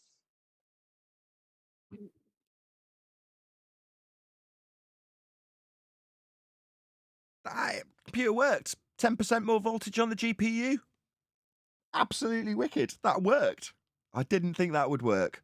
I honestly didn't give that very much hope at all, just up in the voltage. Cool. Yeah. Fucking A, it's cool. I shouldn't swear, we're still recording. Yes, we are still recording. Hooray! It worked! All I did was turn up the voltage 10%. That's cool. Just make sure you keep the fire extinguisher around the corner. I'm not going to run any games. If I did, it would. It's been set to the stock power limit, which is 250 watts. It would just set on fire if I played a game. But with it at stock power limits and an extra 10-15% voltage, it seems fine. That ran the show. That didn't crash. Nothing seemed, other than known graphics related issues. So when applications start flashing, or things that are happening on 2 screens at once cause problems, that's a graphics card issue. I only know that because the 980 did that when it was dying. But it does do that. So my voice meter banana and its tabs at the bottom all start flashing when I start sharing a screen. And earlier, I got a black screen. It crashed. It semi-crashed. It didn't actually crash OBS, but crashed the video output to a black screen when I started the show. So it was already showing signs of instability before I even went live. No, I was actually live at that point. I think I was going out. Were you in the member stream, Alwyn, when that happened? And I was like, why is it black? No, I was having my own live show, Nathan. Well, it was only to members. It's not like I was alienating your entire audience. I was only going out to members to test the stream. And I'm glad I did, because we wouldn't have had that hour-long show. The reason I wasn't watching because I was having my own show. I just said, huh? What's this? Well, I saw you in the live stream chat. No, fair enough. I saw you in the live stream chat and just assumed naturally that you were in the stream watching, but you were just popping your head in while you were live, right? Right. Well, you had a delay on the mouse. Don't forget that. So I didn't start mega early, right? I started at about 1:45, which is about an hour earlier than I should need to start, really. But anyway, I didn't start at midday or 11:30 today, right? I started relatively late. I got off the phone with Paul and just got straight into it. And I'm glad I did, because that was enough time to find a flaw in a live stream to the members for that to crash, for me to shut down OBS, restart OBS. I haven't restarted the computer since that crash, because the computer itself has not crashed, which is awesome. So I'm mildly confident that the CPU problems are behind me, and the memory reconfig will sort the mouse not working half the fucking time, that was the most stressful thing of the show. I click on things and it doesn't work, and then the mouse catches up because the memory's all wrong. But other than that, man, the computer didn't fall over, didn't blue screen, OBS didn't lock me out completely. I could shut it down and restart it. So that was a mild set of incidents, considering that all I did was bump the known broken items voltage, and the live stream went ahead. Hey, I'm so chuffed. That was ace. Anyway.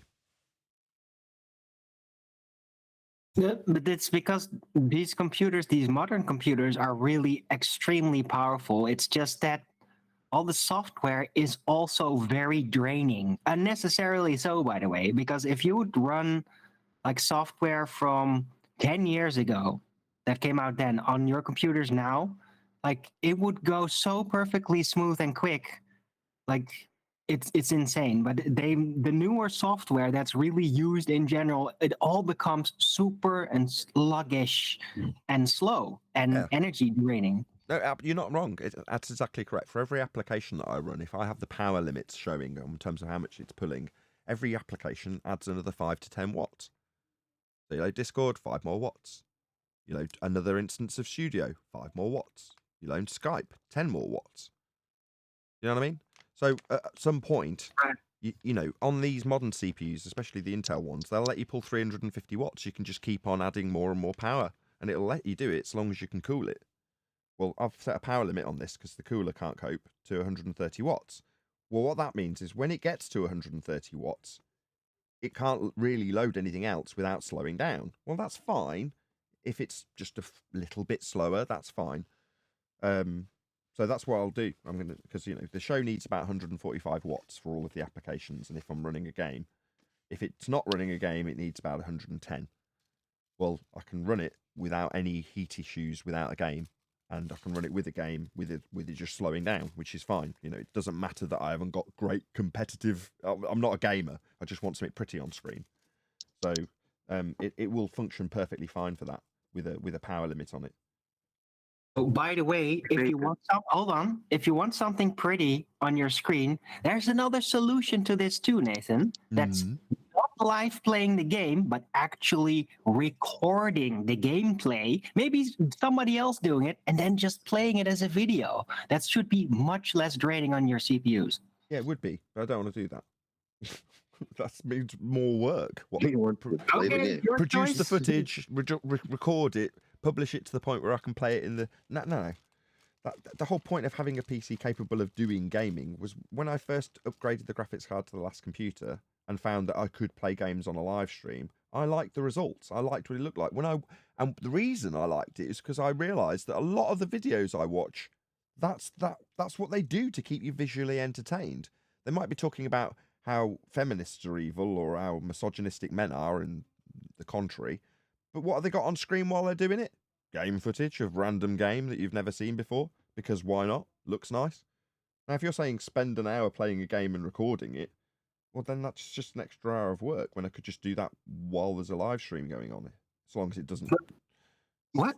No, but you literally do it. Okay, Arwen, you said hold on the first time. Yeah, but we're still I need to get this in. Go on, Eli. I just want to say, can you please not leave after the live show? The live show's already ended. After show. Please don't leave after I normally leave. Yes. Okay. There's monetary incentive. Please don't leave. Oh, there's money in it for me. Oh, well, I'll definitely stay. Thank you. There you go. Alrighty then. But the point is, you don't have to like separately start up the game and play it. You could just do a visual recording. You're not like using the sound of it anyway. You could literally record the video of it separately, even while doing the live stream, and then just replay it.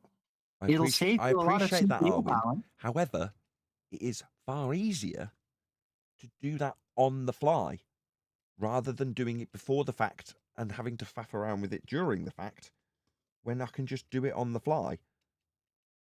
Yep, but you could also do it on the fly, make a record of it, and then later when your computer's for some reason having trouble, still play a video and not burden your I don't want to go to that CPU. extent. Gotcha. I've got a screen. I will update this on screen that you're getting in the chat hangout now that Science proves that's on it now. That's just a screen. That's been like that for a couple of years. It's only the second one I've ever done backgrounders video, I call them. Well, that background video has been on forever. I can improve that video and put something better on. So that's what I may well do, Arwin, for the times that I'm obviously Just not. a suggestion, if you want a nice background, you don't necessarily have to use your computer crunching power live every time. That's all. I understand that. So you're saying that he doesn't have to use his computer power. Well, you could just tape it. Exactly. And then just play it afterwards. Is that what you're saying? I missed it the first 4 times. Yes. One more time, tape Arwin. it I don't while fully you're follow. live doing it, and then replay it another time. Who's gonna tell? We got it. We got it. The sarcasm is lost on you. Thank you, Albert. Hit him with 5 times. I already do that. You're watching it. The guy with the glasses, that's a video. That's not a picture. That is him actually on a video. The video is currently playing. You are currently watching what you are suggesting I do. I just haven't updated that video for a long time. It's now got a black swan pulling a guillotine. That's a video. I thought it was real. I thought it was happening live. You thought that black swan was actually chopping that globe heads off? Yeah. Oh, right. Well, no, it may Viva la seem realistic. revolution, like every day. My point is it's a video of stills, but it's still a video. All right, fair enough. It's just a slideshow, though, it seems. So engaging. This, I'm falling asleep. I thank you. I didn't understand a word of that, Eli, but it sounded like you were amused, so I'm good enough with that.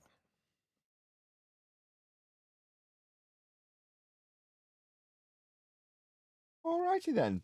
Thank you, Owen. So just so we're clear, I could play a video. I'm glad we got that. Yes. Don't start it again. You power, since that's such a dilemma. Aye. And you're clear that I already do that, and you're watching it now. It just looks like a stills, but it isn't. No, I know, but that's just the background. Here we go Upward again. rising Earth sound like a good conversation. I think it would be ideal if we all talked at the same time on this boring conversation. But this is my boring conversation subject, so I will be taking the lead in this boring conversation. I know my audience, we Arwin. always get to see this. We always get to see this, and this is fine. But this is not what you necessarily play on the live stream itself. Oh gosh! Can we at least talk about laxatives for a change? No, Well, I know what my audience he's not wants. gonna What they learn. really want to hear is about my dual rank single channel configuration of 32 gig of RAM, which is wrong, and why it's wrong. That's what they want to hear. Can't we just discuss which game you're not going to play and record later on? The ones I'm not going to record. Oh, there's numerous ones. There's that new Stray one with the cat. I'm not going to record that, Adam. Brilliant. If you really want the attention, you're going to need to play some retro games. I'm sure Schrodinger is happy about that. I've done that on stream too. I had Eleanor come in and play Mario Brothers. That's been on one of the streams. You just didn't notice. That's right, I didn't. What show was that? I don't know. 1684, maybe 5. I can't remember exactly. You'd have to go through them. I think you just made that up. I do have an idea. Since we do reactions, to YouTubers, I'll probably start shooting you some TikTokers to react to, because they are retarded. Are you saying that you want us to do Oh, some? it's not live right now. Yeah, I'm down with that. TikTokers 2015 arguments. That's what you're saying. Absolutely. There's a dude, literally, his name is Glober McGloberson. Come on, fam. It's like, come on. All I keep hearing every time someone recommends a TikTok video is, this TikTok has got a 2015 argument. That's all I ever get. Check out this 2015 argument from a TikToker. Eli, the world is his oyster. That's how I got his name. Well, Nathan, in all fairness, it's the actual rhetoric of the globe, not the anti-flat Earth heresies that we're accustomed to. Oh, really? No. It can't not be with the. You've just had the title of the videographer being Glober McGloberson. You're telling me that's not anti-flat Earth? Well, I'm sure it is. I'm sure he's opposed to the idea that the Earth's flat, right? But as far as his rhetoric, I'd say he is a glober. Then I definitely want to do this, Eli. If we're getting original, in line with the rhetoric, globe claims, i.e. not anti-flat Earth claims, as John seems to be implying, then that's definitely something of more interest to us. Because half the time when we're dealing with anti-flat Earthers, it's, well, no, we need to be clear that that isn't what gravity actually is. Why are you making up something that isn't gravity? Oh, because you know all of the overcomes that flat earthers have put to you and you need to turn it into something else so that you don't have to deal with those overcomes. That's the kind of position you find yourself in with anti-flat earthers. Whereas if you've just got somebody saying, yeah, of course Earth turns underneath the stars at 15 degrees an hour, second reference frame, then that's very useful, isn't it? It's just the globe rhetoric being disseminated, as opposed to Simon Dan. Yep. Your reference frames, my reference frames are ruined. What? I haven't got any. You're the one with reference frames. Well, when the official globe claims are debunked so easily, they have to become anti-flat earthers. I think so too. That's that line they got to cross. They have to choose willingly to become a heretic of what they believe to tell us the opposite, because that's when they're pointing out reality. It's a pretty sad position to be in, to be honest.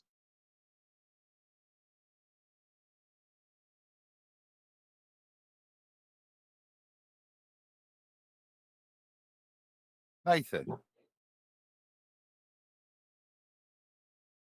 Yes. I assume you were busy last night and I didn't see you in chat. You didn't get to see QE live. No, I was too busy testing the computer. Sorry. Yeah. No, I assume that. Go back and watch it. The blind spot report, very good. Okay. The blind spot went away. Didn't it? Bathroom, make sure all the way. Can you give a quick summary of it, or is it just worth watching the whole thing? No, you must watch it. I think he's actually in Discord. Are you there, blind spot? Yeah, I'm here. So there's no need for me to give a summary. Would you kind of share last night again? But I think it'd be interesting for the guys to hear it. Yeah, I mean, I can give a quick summary. Just yeah, I suppose ultimately Adam had asked me to take a look at the claims of Etherism as someone who's new to the topic of flat Earth, and so I spent a week watching various source material, we'll say, from Witsit's channel, his Ether presentation, his Ether debate with Brian's Logic, as well as FED 1721 and 1724, I believe, were the two where he called in. And so I just took kind of a somewhat, I'll say somewhat unbiased approach to looking at what the claims are. And ultimately, what I get out of it is that the claim is it's a philosophical framework. It's a logical foundation of interpretation about a energetic background medium, or background that acts as a medium or a substance for electromagnetic phenomena to propagate through.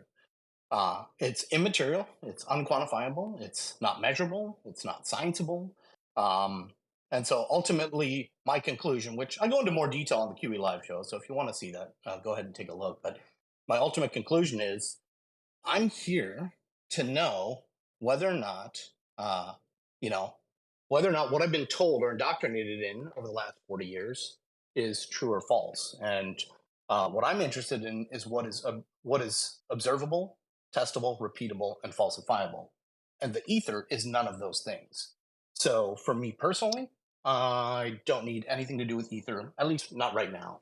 I think in my opinion, there's a false dichotomy put forth in that it's either atomism, which I'm going to spend I'm going to spend the next hour showing you how atomism fails, or the only other logical alternative, which is a viable alternative, which is etherism. And I just don't think that's a fair dichotomy. I think it's a false dichotomy. I think there's many other epistemological worldviews I could hold that aren't atomism or etherism, be it simulation theory, hard solipsism, right? Whatever, constructivism, positivism, or even epistemological anarchism, right? Where I just decide to do a mix match of different worldviews or whatever. So I just think it's false dichotomy the way he presents it. But ultimately, it's not observable, testable, repeatable, or falsifiable. So I just don't need it right now. What I'm interested in is knowing the world I live in, how I prove it, how I examine it, what I can know. So anyways, that's kind of the brief summary. Thank you. Excellent. Brilliant. So good conclusions. I mean, yeah. Really nothing to respond to on that. Welcome to freedom, brother, and mind lock achievement. Go get your Google rewards. Let me get it straight, Eli. your response to him figuring out that Ether's a load of old tosh is to welcome him to freedom. Okay. No. Here's why I'm saying that. Because you can jump out of one worldview and into another if you haven't fully grasped what a logical fallacy is. So good on him for, getting through all. Kudos. I'm not. Everybody can think how they want. All I'm saying is I'm not putting any extra baggage on my mind, and it sounds like he's doing the same. I applaud that. No, that's exactly right. And, I know And I this said annoys kudos. this annoys Neil when I say it, but I actually think Whitsitt is I think he's a very intelligent guy. I don't know necessarily his exact number of IQ. He does seem to put that forth sometimes, but when I watch some of his other content when it isn't necessarily Ether involved, for example, his In the Field series where he's talking with Dr. Robertson Jenis and the other astronomer guy, I thought those were excellent videos. So, but if you want to put forth this other alternative, more power to you. But I'm running away from a spinning ball that's been chasing me my whole life. And so right now, I just need to know what is observable, testable, repeatable, falsifiable. Right? That's what I need. So, you didn't again, get that's the more of a personal. contradictions. So, hello, my mic working? No. Yeah. No. Yeah, that's what I it's not, figured.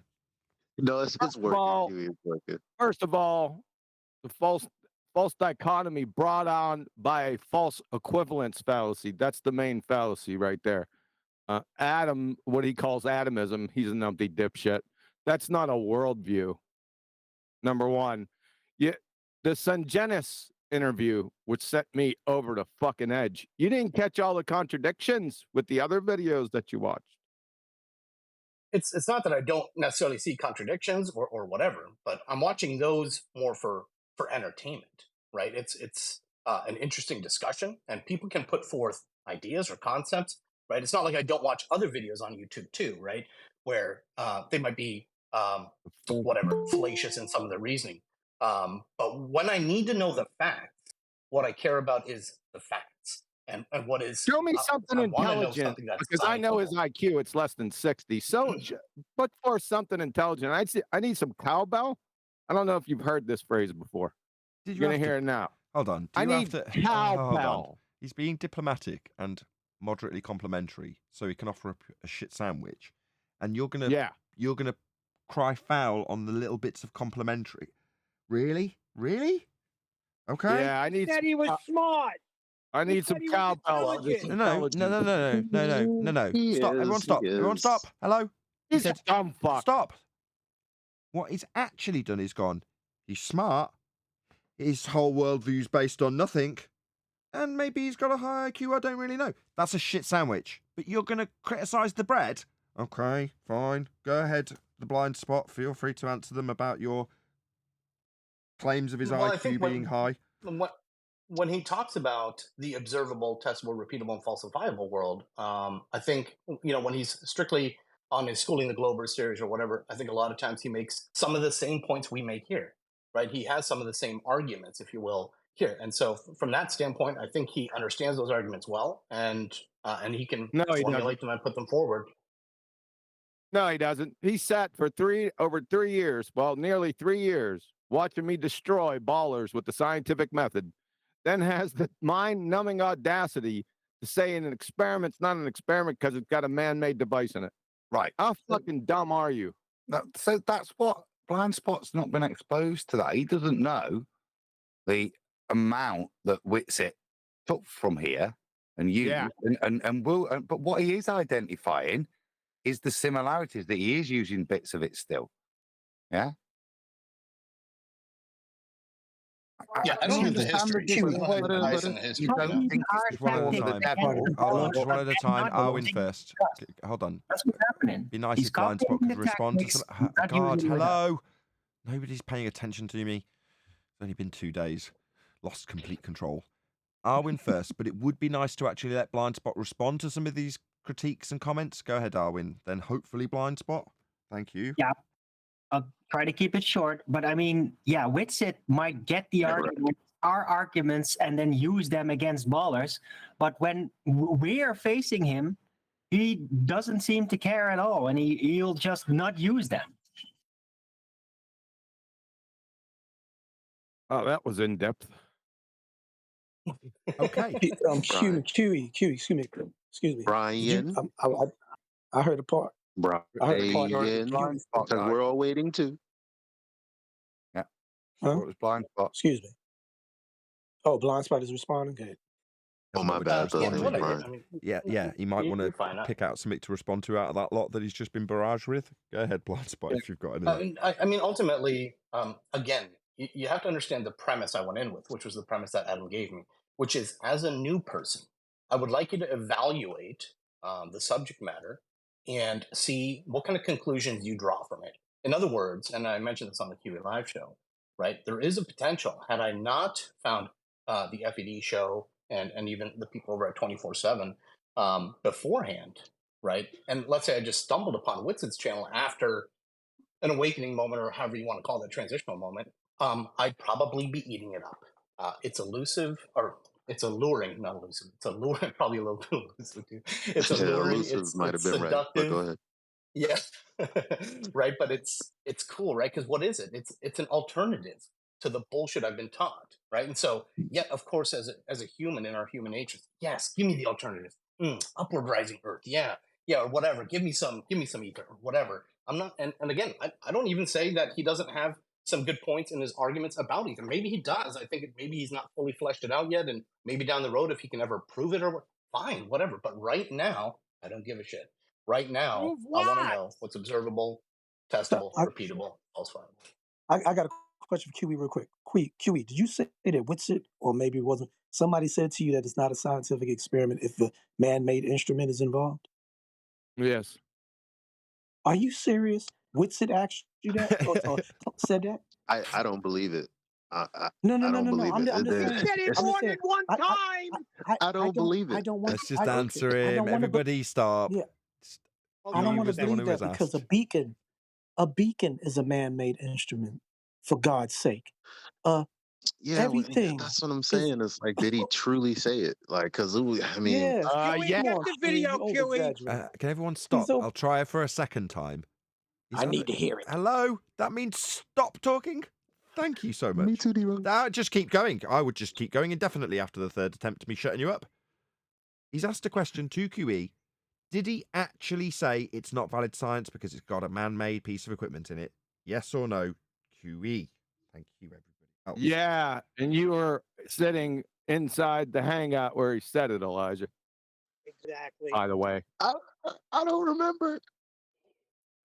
Yeah, it's because you mistake that with the beacon the question.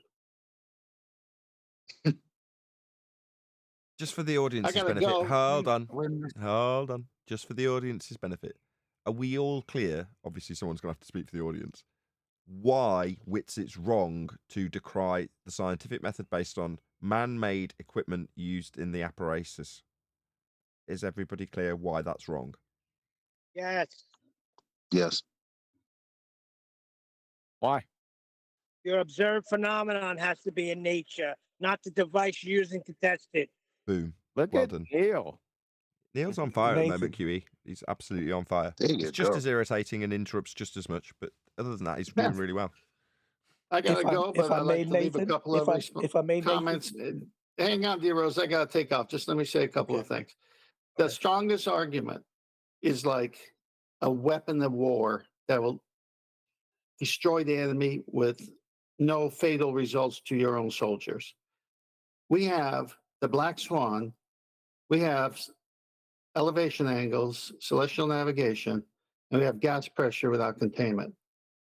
And that side of the argument that side of the group, Witsit's side, I've never heard them use any of those three in the most effective way when you go to war against the lie that is all over mankind today about the globe and all the things pertaining to it. Why do they refuse to take the greatest weapons that will destroy the biggest lie?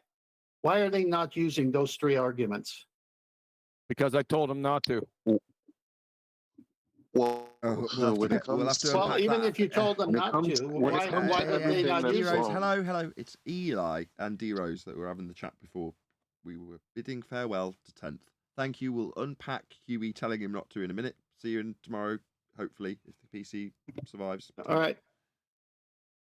Go ahead. Later, D-Rose Tempe. or Eli, I Safe forget who. travels, Tim. I'm sure you two Safe can work it out. travels, Tim.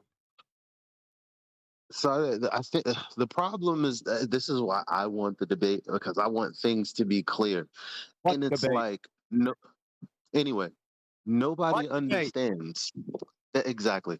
No one understands apparently that there's a natural phenomena observed. Okay, and it's called diffraction. That's the phenomena. That's Yeah. the phenomena. And We no know. one speaks. But no one speaks about it. I'm pretty sure no one knows, because when they're like, "Oh, you set up this laser thing and you shoot it and blah blah blah blah blah," man, because you don't even know what the phenomenon is. No, Nathan said it a few times, Eli. He has said it. What, the diffraction's the phenomena? Correct. That I doesn't don't matter know when why he's we're saying off. when he's saying there's man-made devices in the apparatus, therefore invalid as science. The actual phenomena in the presumably subject matter at the time he said it is irrelevant. His claim is that it's not valid science because it's got a man-made device in it. Yes, I Okay, quote time. the double slit experiment. I quote the double slit experiment. Shit's at 60. I quote the double slit experiment is not an experiment. It has a man-made device. Wow. Damn, Quick question: I can't is a I can't rule a defend that if man-made? you're listening. I don't know what I don't know. Check out because Isn't Eli's this, reaction. Yeah, you were isn't here. this the same Witzer that said? Isn't this the same Witzer that said that light, the energy medium for light to prove that ether exists, it needs light, and he said about the laser light. I mean, even though he contradicted himself and said no, it is asinine to assume that light travels, but still, didn't he? Where did he get the light from? Whether it was a flashlight, whether it was a laser light, he had to use something to shine the light to do his at home Oh, or you're missing it. whatever. He's doing the same as Dal, right? He's affirming the consequent with the medium that is Yeah. required for his light to traverse. I said that a year and some change ago. Look, you can't take all the credit for every affirming the consequent. Look now, Eli. Look, you're pushing it a bit here. But I did. That's the first thing I asked him. I said, "Isn't that just kind of a logical fallacy? Specifically, this one." Yeah, but what else was there to say? I think you'll find Brian got there 2 weeks before you actually, Eli. I'm pretty sure that was how it rolled out. Here's Is it cool to another have a belly- newbie like me? I got another belly laugher for you. You ready for this one? No, I'm going to go in now. Shit's at 60. There's a fundamental antecedent consequent relationship that has to be addressed. We never touch the container. I can't bottle the container up. Show me the container. To have electromagnetism or anything that propagates, something has to sustain the energy. A wave is a movement through a medium. Unpack Isn't that a false equivalence? More than just false equivalence in there. I mean, because we anyway. That's another train wreck. If I swim through I got another one. Water, Oh, hold on. Let's Adam's going to shine. Go ahead, Adam. If I swim through water, I'm the wave. If I move through the medium of water, I'm the wave. Yes, I'm going to go with yes. Yeah. I think that should be your new There's nickname, things that go- Adam the Wave. There's things that go 3 times the speed of light. There is no speed of light. That's really intelligent. I want that fucking IQ. Okay, can somebody give that to me? Fucking clown. I don't I'll tell you understand the what. intelligence. Maybe I'll just go around every show and tell people how smart I am and my IQ for like 30 shows in a row. That will just Jedi mind trick into thinking this fucking moron's smart, right? What does he say his IQ is? I said it's 60. No. Did he say 160? 160. Is that what he says his IQ is? I think so. Yeah. That's genius I level, thought it right? was 140. Anything over 140 is like genius level, correct? Right. Yes. Yeah. Excuse me. I've been trying to ask this question for a couple minutes. Is there a scientific experiment that uses no man-made devices? at all? No. Oh, okay. Thank you.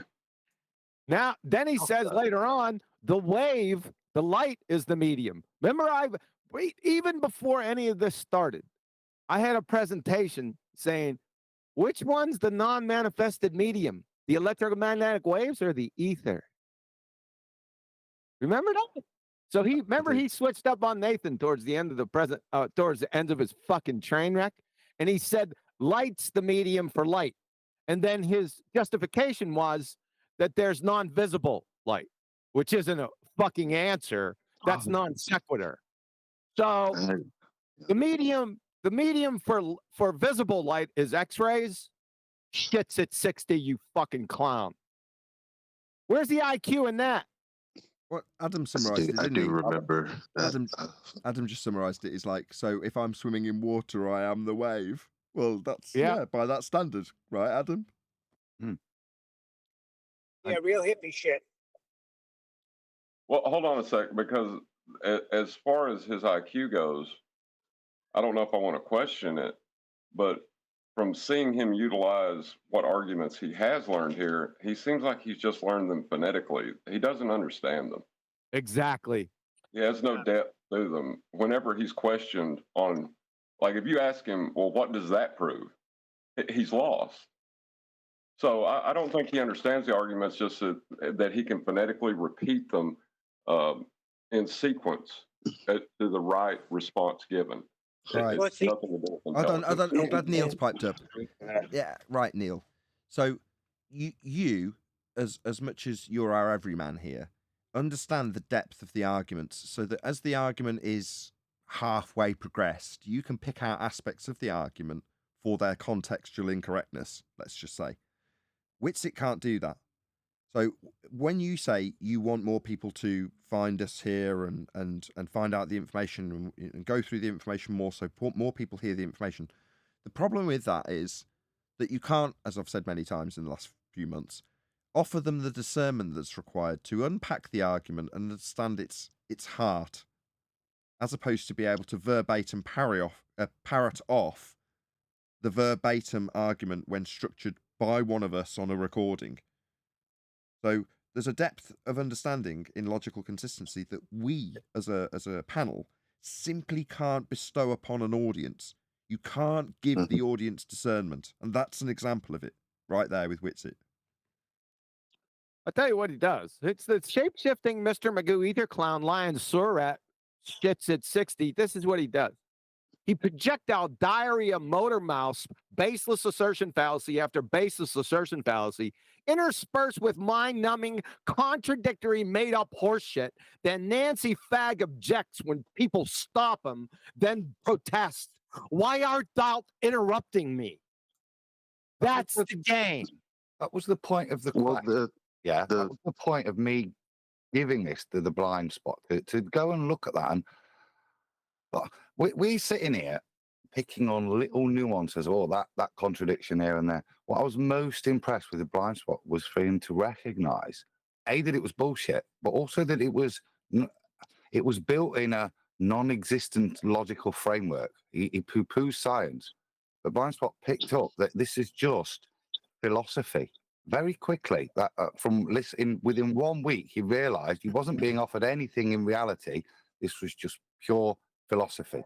And as he summarizes, he could just as well replace it with any bit of solipsism or anything else that has just as much validity as a real worldview.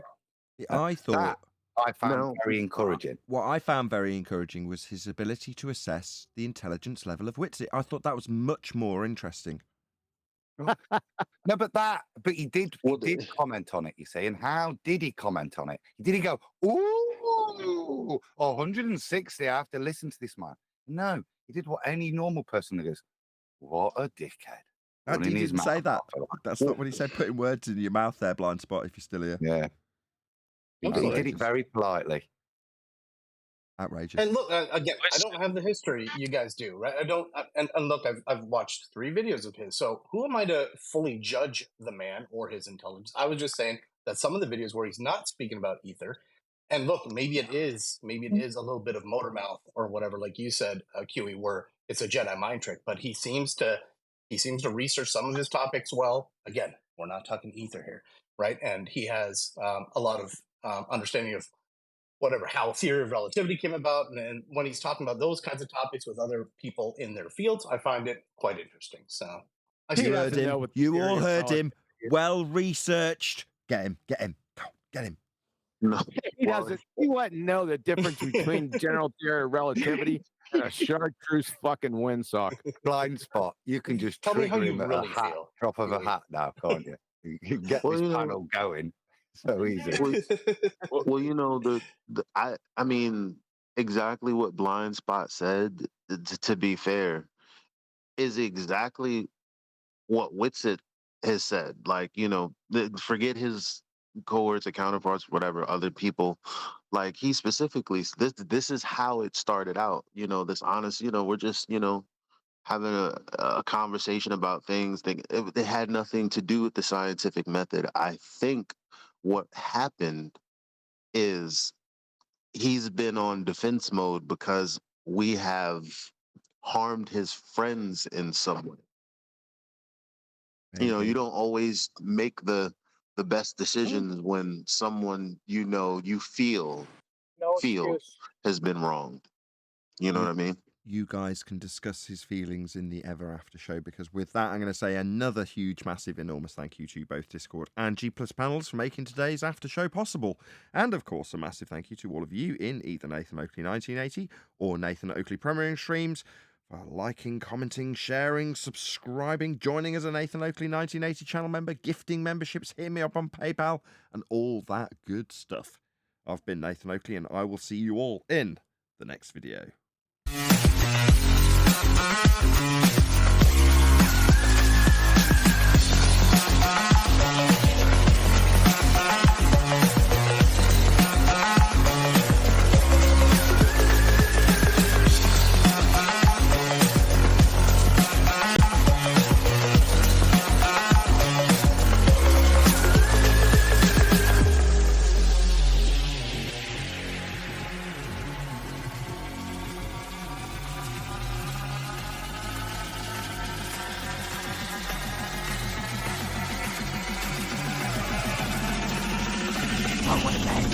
What a lovely day!